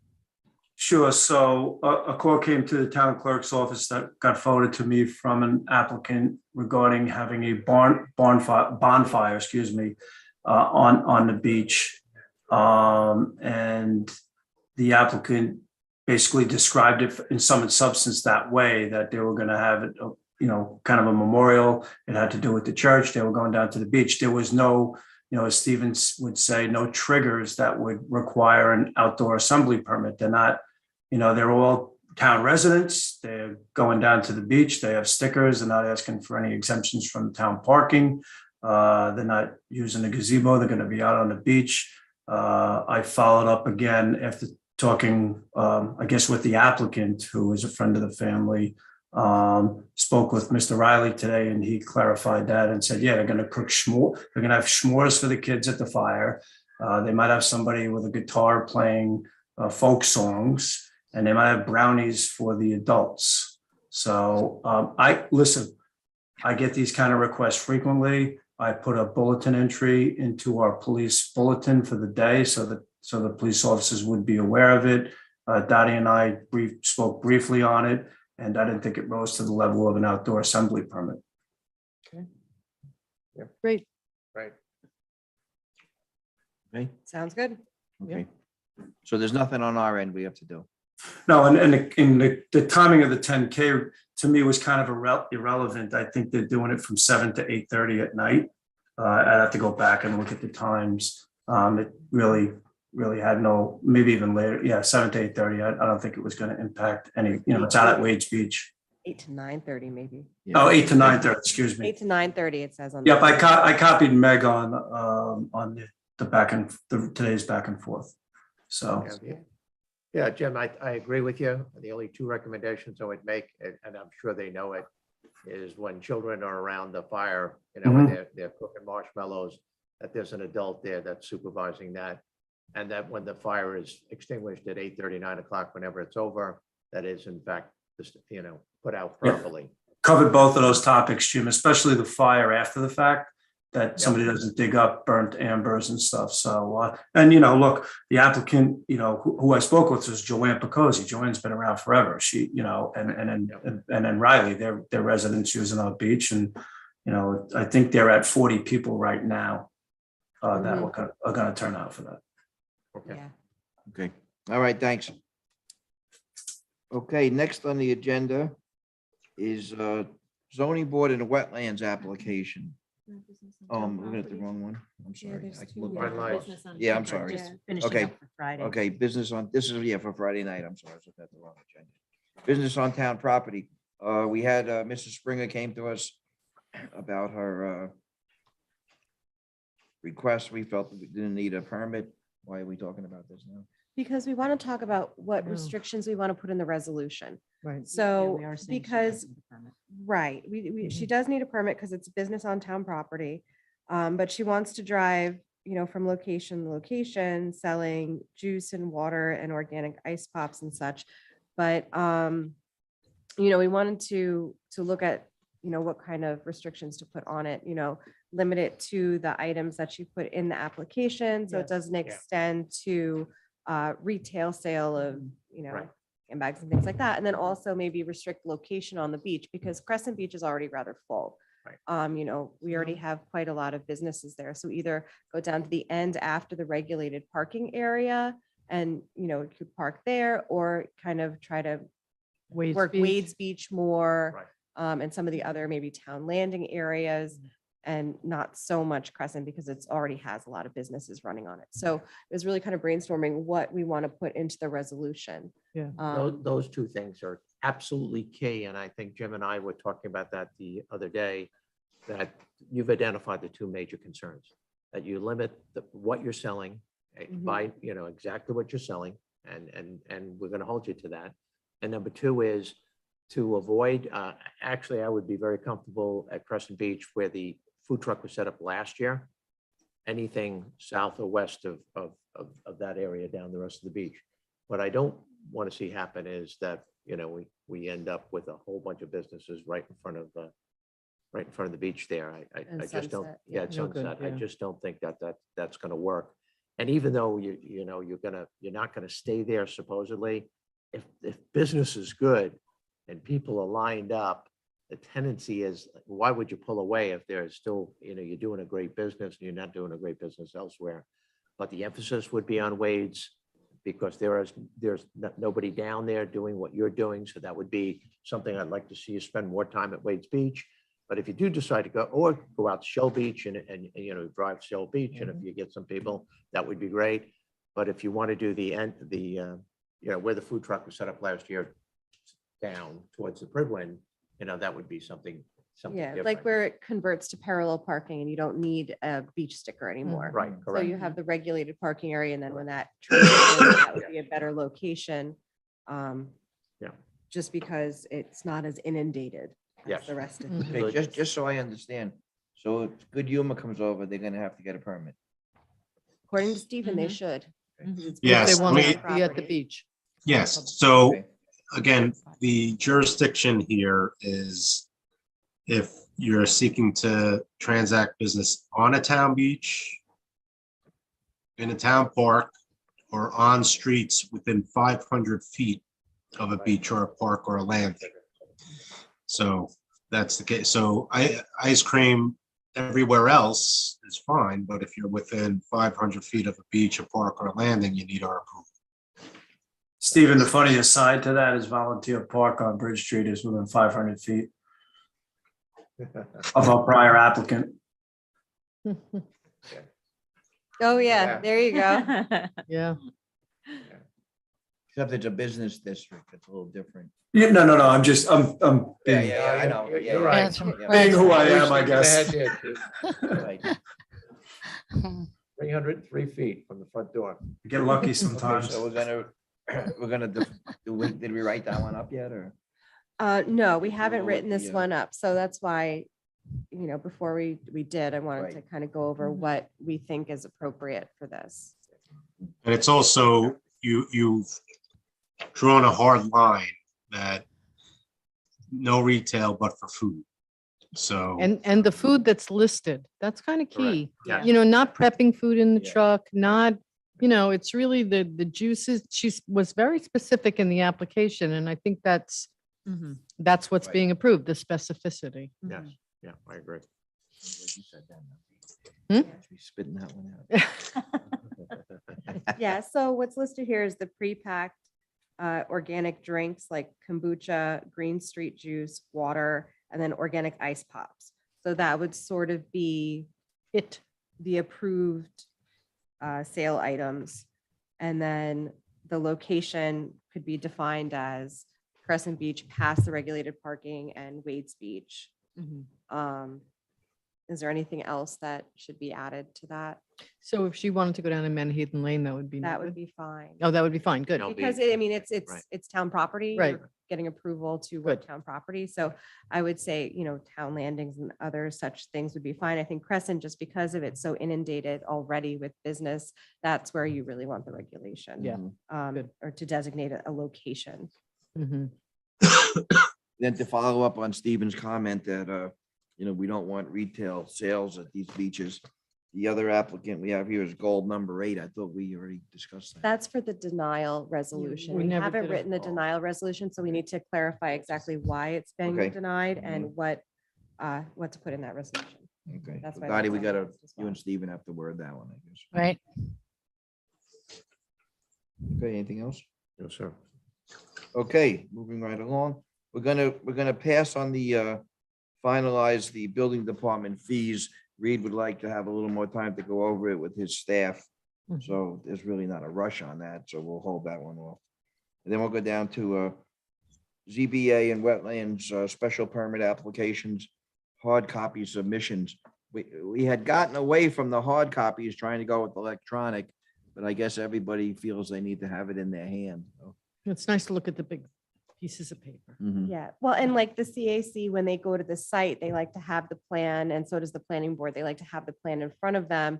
And it's hard to pull it up on your phone when you're in someone's property to see it. And, Yeah.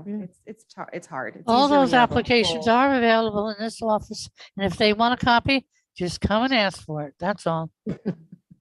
I think the problem, Dot, is that we reduced the number of copies we were requesting from the applicant.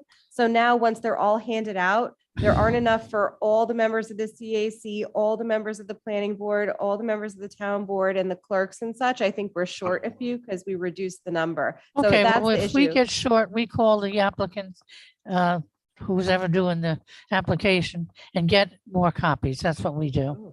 Okay? Okay. So we do Yeah, not 'cause we were short just people a copy. Yeah, no, we know. yeah. It's just, we were thinking of asking for more copies initially so that you didn't have to do that. How many do you get, Dot? How many did they give you? Well, we were up to getting 16 copies for everything. And then when you scan it out, and then maybe 1 or 2 people come in and want a paper copy, then you got all this paper you're throwing out for every application that comes in. So we tried to That- back that it was off my- a little That was my bit, feeling, yeah. And I So- thought we had the resource to print the big ones if we had. Yeah, but it's not cheap. And No. it's No, It was. no. No, but it's at not at cheap the for end of Dottie the, to have reams of paper that nobody picks Well, up. and True, looks but at. I- Dottie's saying that she can call. Yeah, I would speak And- to the CAC. If it's a committee of 7, there are not 7 people that visit these properties. There might be 3 people out of the 7 that actually visit the properties.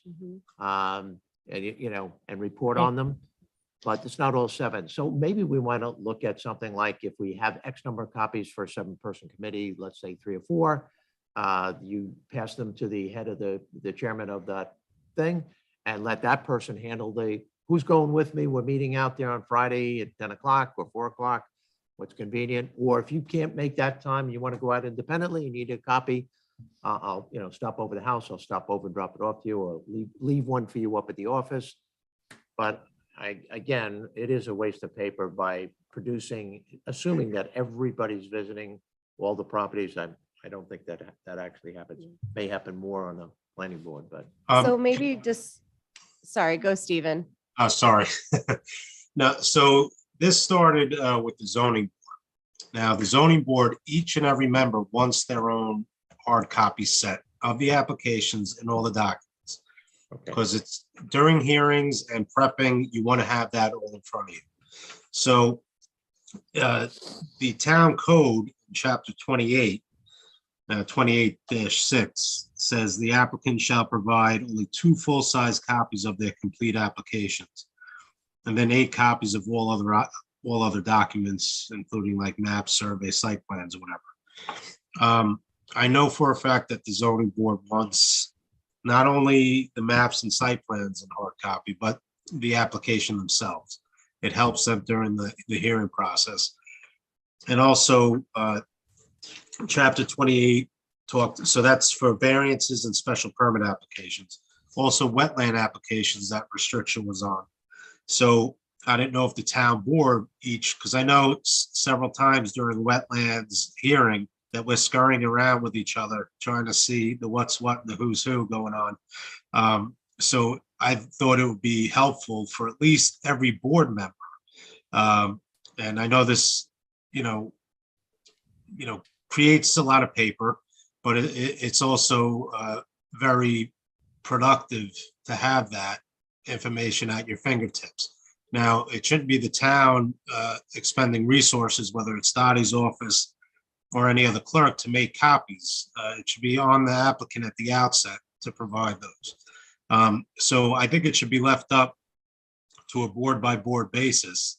I'm not talking about committees now. I'm just talking about the actual boards, whether or not they want those hard copies. And I can tell you the zoning board of appeals does want those hard copies.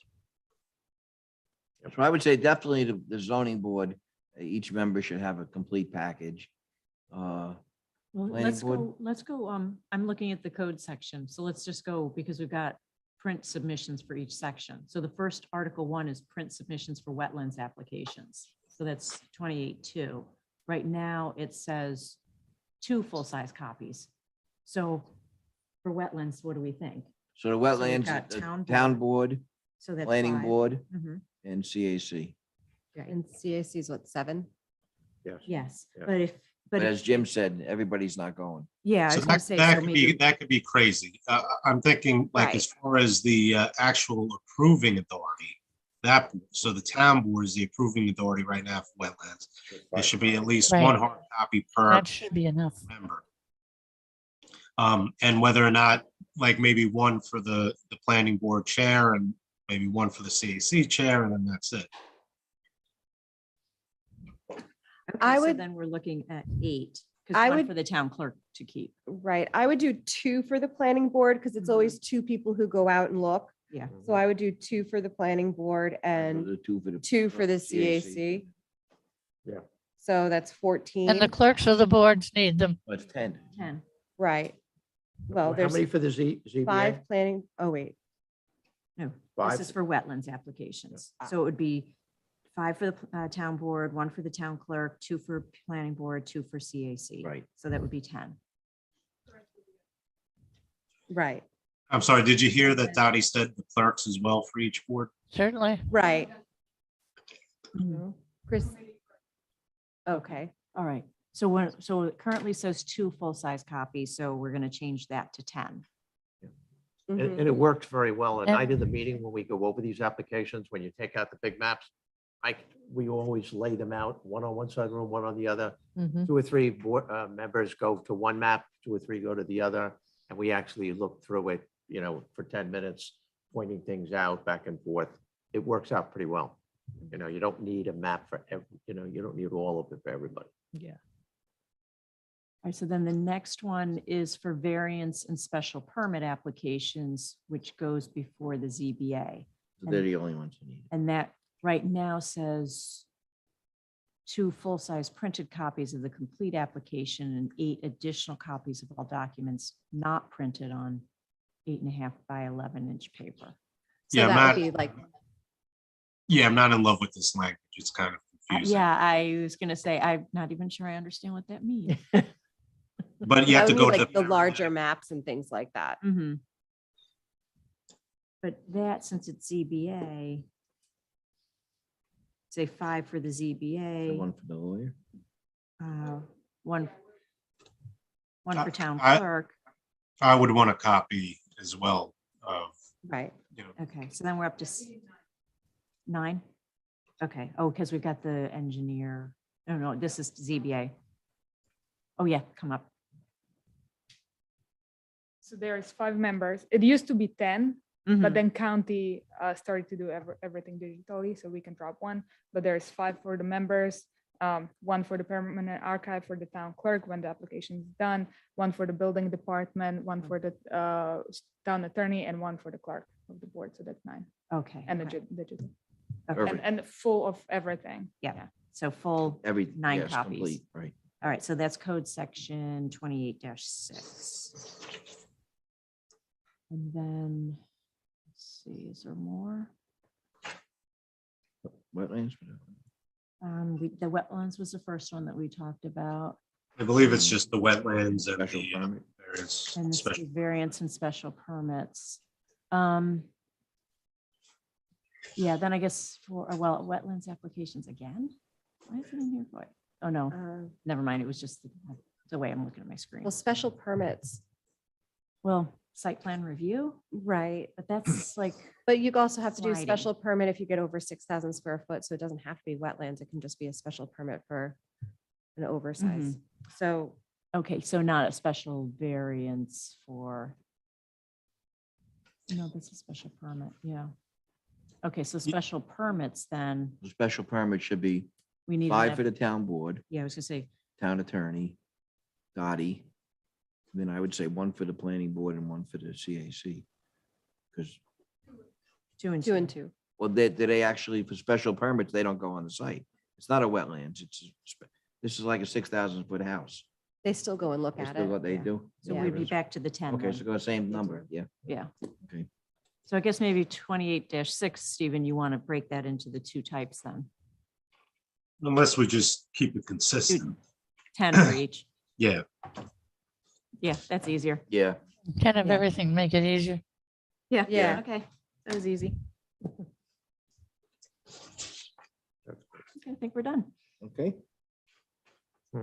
Okay, that's it for the regular agenda. We'll go around the room. No, just a No? caveat. Yes, we can. Caveat. We have 10 minutes Yes. because haven't- we yes. have Right. the executive session for proposed acquisition of real property and that appointment's scheduled for 3 o'clock. Okay. Got that.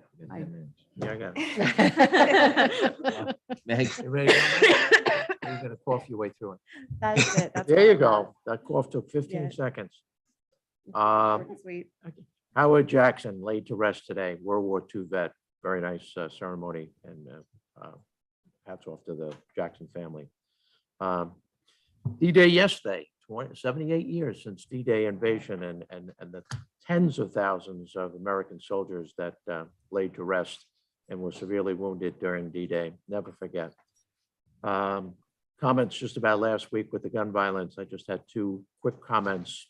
Number 1, didn't seem to gather a lot of support. Number 2 was predictably, a week later, the politicians are all lining up, just what I asked not to see happen. The parties are building their fences and not avoiding the issue and the problem and solving the issue, which is really disheartening to me, but so be it. WMAC met last night. We discussed 4 applications. The Cardillo by a vote of 7-0 was passed. Sabalia was 6-1 with conditions, and those conditions will be written up and disseminated to town clerk's office. Sultan, the vote was 7-0, and the Undermeyer mooring application was a 6-1 vote. In the case of the one dissenting a vote, most of that centered around residency and came from one of the members of the committee.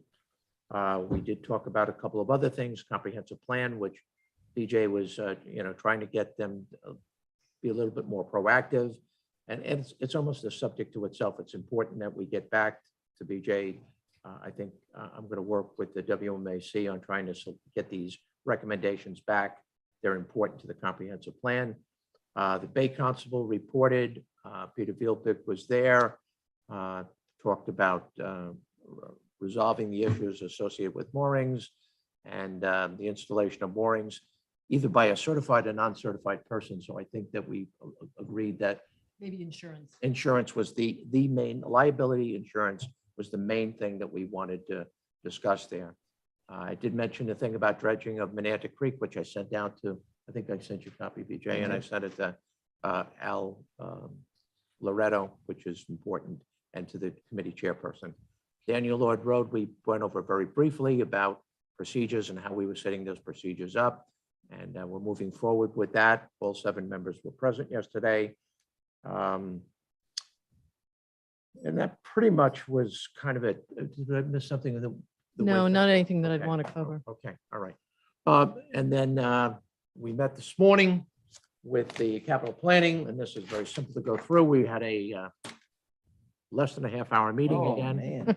So the wastewater project, we still need, I have met with Stella and gave her the parameters of some of the things we're looking at. But I do think that Joe and I and the supervisors should sit down with Stella shortly and look about how we're moving forward.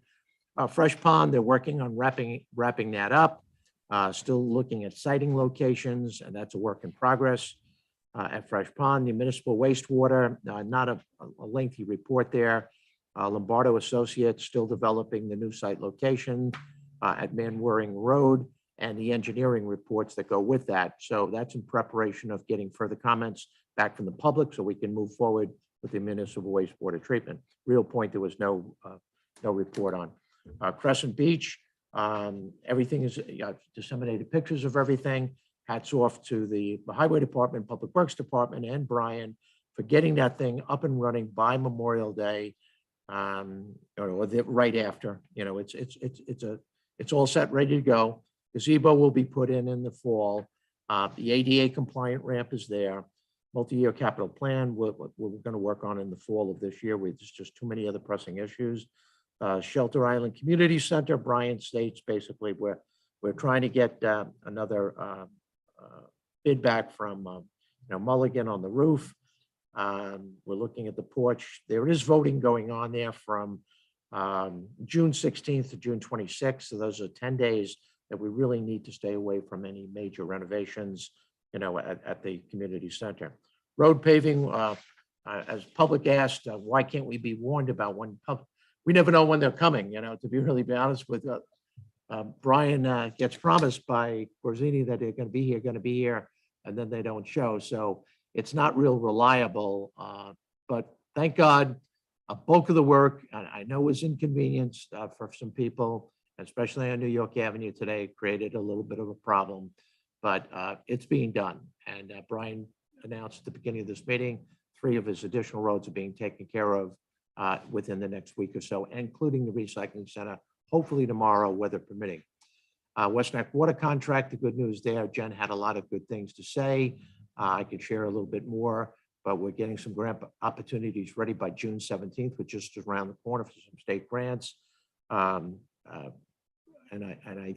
I really think all systems are go at trying to help it in any way, shape, or form. I think Jen and Joe have been working on a number of these possible grant opportunities.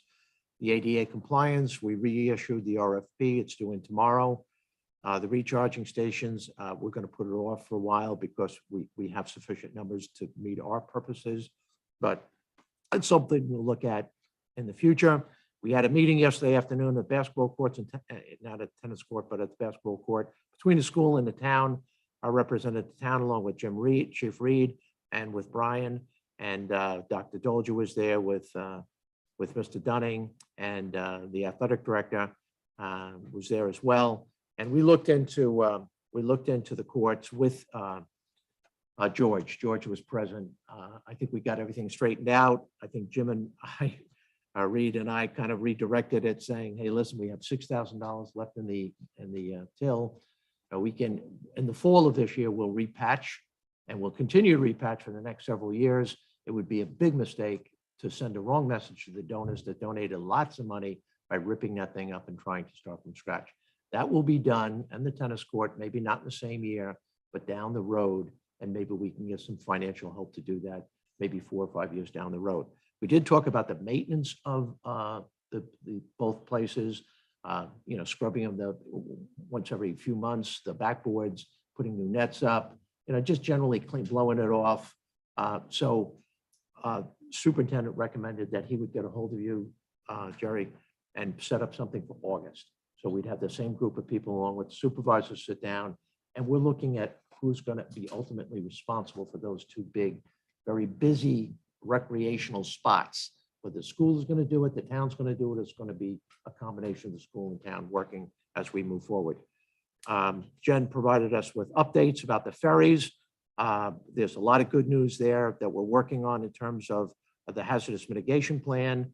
There's several different grant applications there. The estimated cost is $224,000.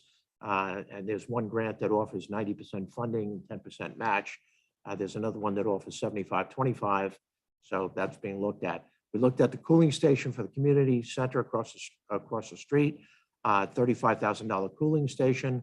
That's 90% refundable if we happen to qualify and get permission for that grant. Suffolk County Water Authority by July 29th. We're applying for some grant monies there as well. I will tell you that at the seniors are looking at a senior playground, believe it or not. We have playgrounds for young kids. We're looking at a playground perhaps down the road for seniors, low impact kinds of things, but I'll report on that a little bit later when I get up to speed on that. That's pretty much it. Amber then stayed on with Jen and cut, there's a couple things if Amber wants to report on that, her work with Shelby and with Jen. And there were some good things that we discussed there that if she wants to pick up on that, she can. That's it for me. Good, Thanks. Amber? Yep. I have my notes for 2 weeks because last week I came straight from the airport. So I got to talk fast. With respect to West Neck Water District, there are 3 different types of grants out there that we're looking to apply for. So there's clean water money available. There is the Green Initiative and WIA money out there. So we are working with both Suffolk County Water Authority and Jen Mezziano to hit those deadlines for the different grants. And then based upon that, looking to see if there's any way to tie in local town WQI money for any matches that might be required. If we get some of the others, hopefully there might be a way to tie it in. We're still looking into the legislation, and I need to spend some time with you, Stephen, going over that legislation, the enabling legislation for the WQI money to make sure that we're looking at this application correctly. Okay. I have from today's meeting with Jen, I have 2 resolutions that I will send to all of you and to you, Dottie, for grant applications that we've put in. We resubmitted the hazard mitigation, let me just find the right term for this, Ferry Flood Mitigation Advanced Assistance Project. We had submitted back in November, and it was a 75% federal funding, 25% local match. There was changes to the program and additional funding out there. So it's been resubmitted for a maximum of 90% federal funding for the eligible project costs. So hopefully we can get something with that and get working on that. Most likely this project would not happen until 2023. So if we have a 10% match which would be $22,500 approximately, we have to just put that into the 2023 budget. So when we're doing grant applications, we always have to be cognizant of if we're applying for them, where are we going to get the money? So when budget season comes, we'll put that into capital projects budget. Same thing, the Legion Hall generator, we want to designate it under hazard mitigation plan as a town cooling center. So that cost is about $35,000. So we are submitting a grant application for that. It is also a 90% eligible funding. So we'd have to find $3,500. I spoke to Brian, that would come out of Public Works. It's possible it could happen in 2022 if they award the grant and then we can find the equipment. He could find the $3,500 in 2022. If not, we'll also make sure we cover that in the 2023 budget. Jerry and I went to the East End Supervisors and Mayors Association luncheon on Thursday? Friday? Last Thursday. Yeah, a week ago. I can't keep track of the dates. And the longest part was Peter Scully from Suffolk County came and talked about the Suffolk County Water Quality Restoration Act. So there's not going to be a ballot measure until 2023, I think he Yep. said. So that was a little disappointing because the governor included it in the budget, but it didn't get moved forward by the Senate and the Assembly. But sort of going back to what we were talking about earlier with just trying to fund, IA systems and whether, if we start to include them as mandatory, this is the hope that we will get money from this so that if we do make it a mandate, there's a funding source to implement that. So that was the big takeaway on that. And I'm going over. I think a lot of us attended the understanding the budget process that the Office of State Comptroller gave, and that was good. And even though, Yeah. like every year that I've gone to Association of Towns where it's held in person, there's always new Something you takeaways. pick up. Yeah, so it was good, and I was glad that the newbies got to join in on that as well. And that's it. Sorry, Okay. I'm over. EJ. No, I think we should go to executive session.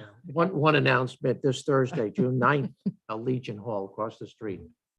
We have a senior barbecue, so 12 to 2. I just June want you to 9th. be aware of it.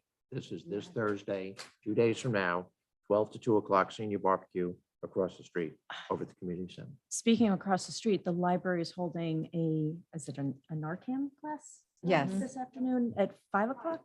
Yeah, so I wanted to make that announcement. If anybody who can go, you don't need to sign up or register. Okay, and then just to remind everyone, Stephen, and we have to have all our resolutions for Friday night to Dottie by the end of the day Wednesday. And then Dottie will have them back to us by end of day Thursday. The agenda and the resolutions. back to Agenda and us. the resolutions, so we can Be more organized. ensure that we're And ready for Friday, so we don't have to meet Friday in here. Right. Try to get- I'll get my 2 to you this afternoon, Dottie, and then I also have to get that recreation leave replacement one to you as well today. Okay. Matt Sherman, did you have anything for Friday night you need? No, not for Friday. I was actually looking for something on 3 Pandian, but I think we're gonna reopen it on On Friday. which one? Candy, oh my God. 3 He sent us an Pandian, email. Oh, yeah. so exemption from last month. Yeah, that's continued. That's open for Friday. So that'll be on the agenda to discuss Okay, sounds good. on Friday. Okay. Julie, or anything? Nothing from me. Thank you, Jerry. Thank you. Nothing. Thanks very much. Okay, I'm gonna make a motion. We go into executive session to discuss a proposed acquisition of real property.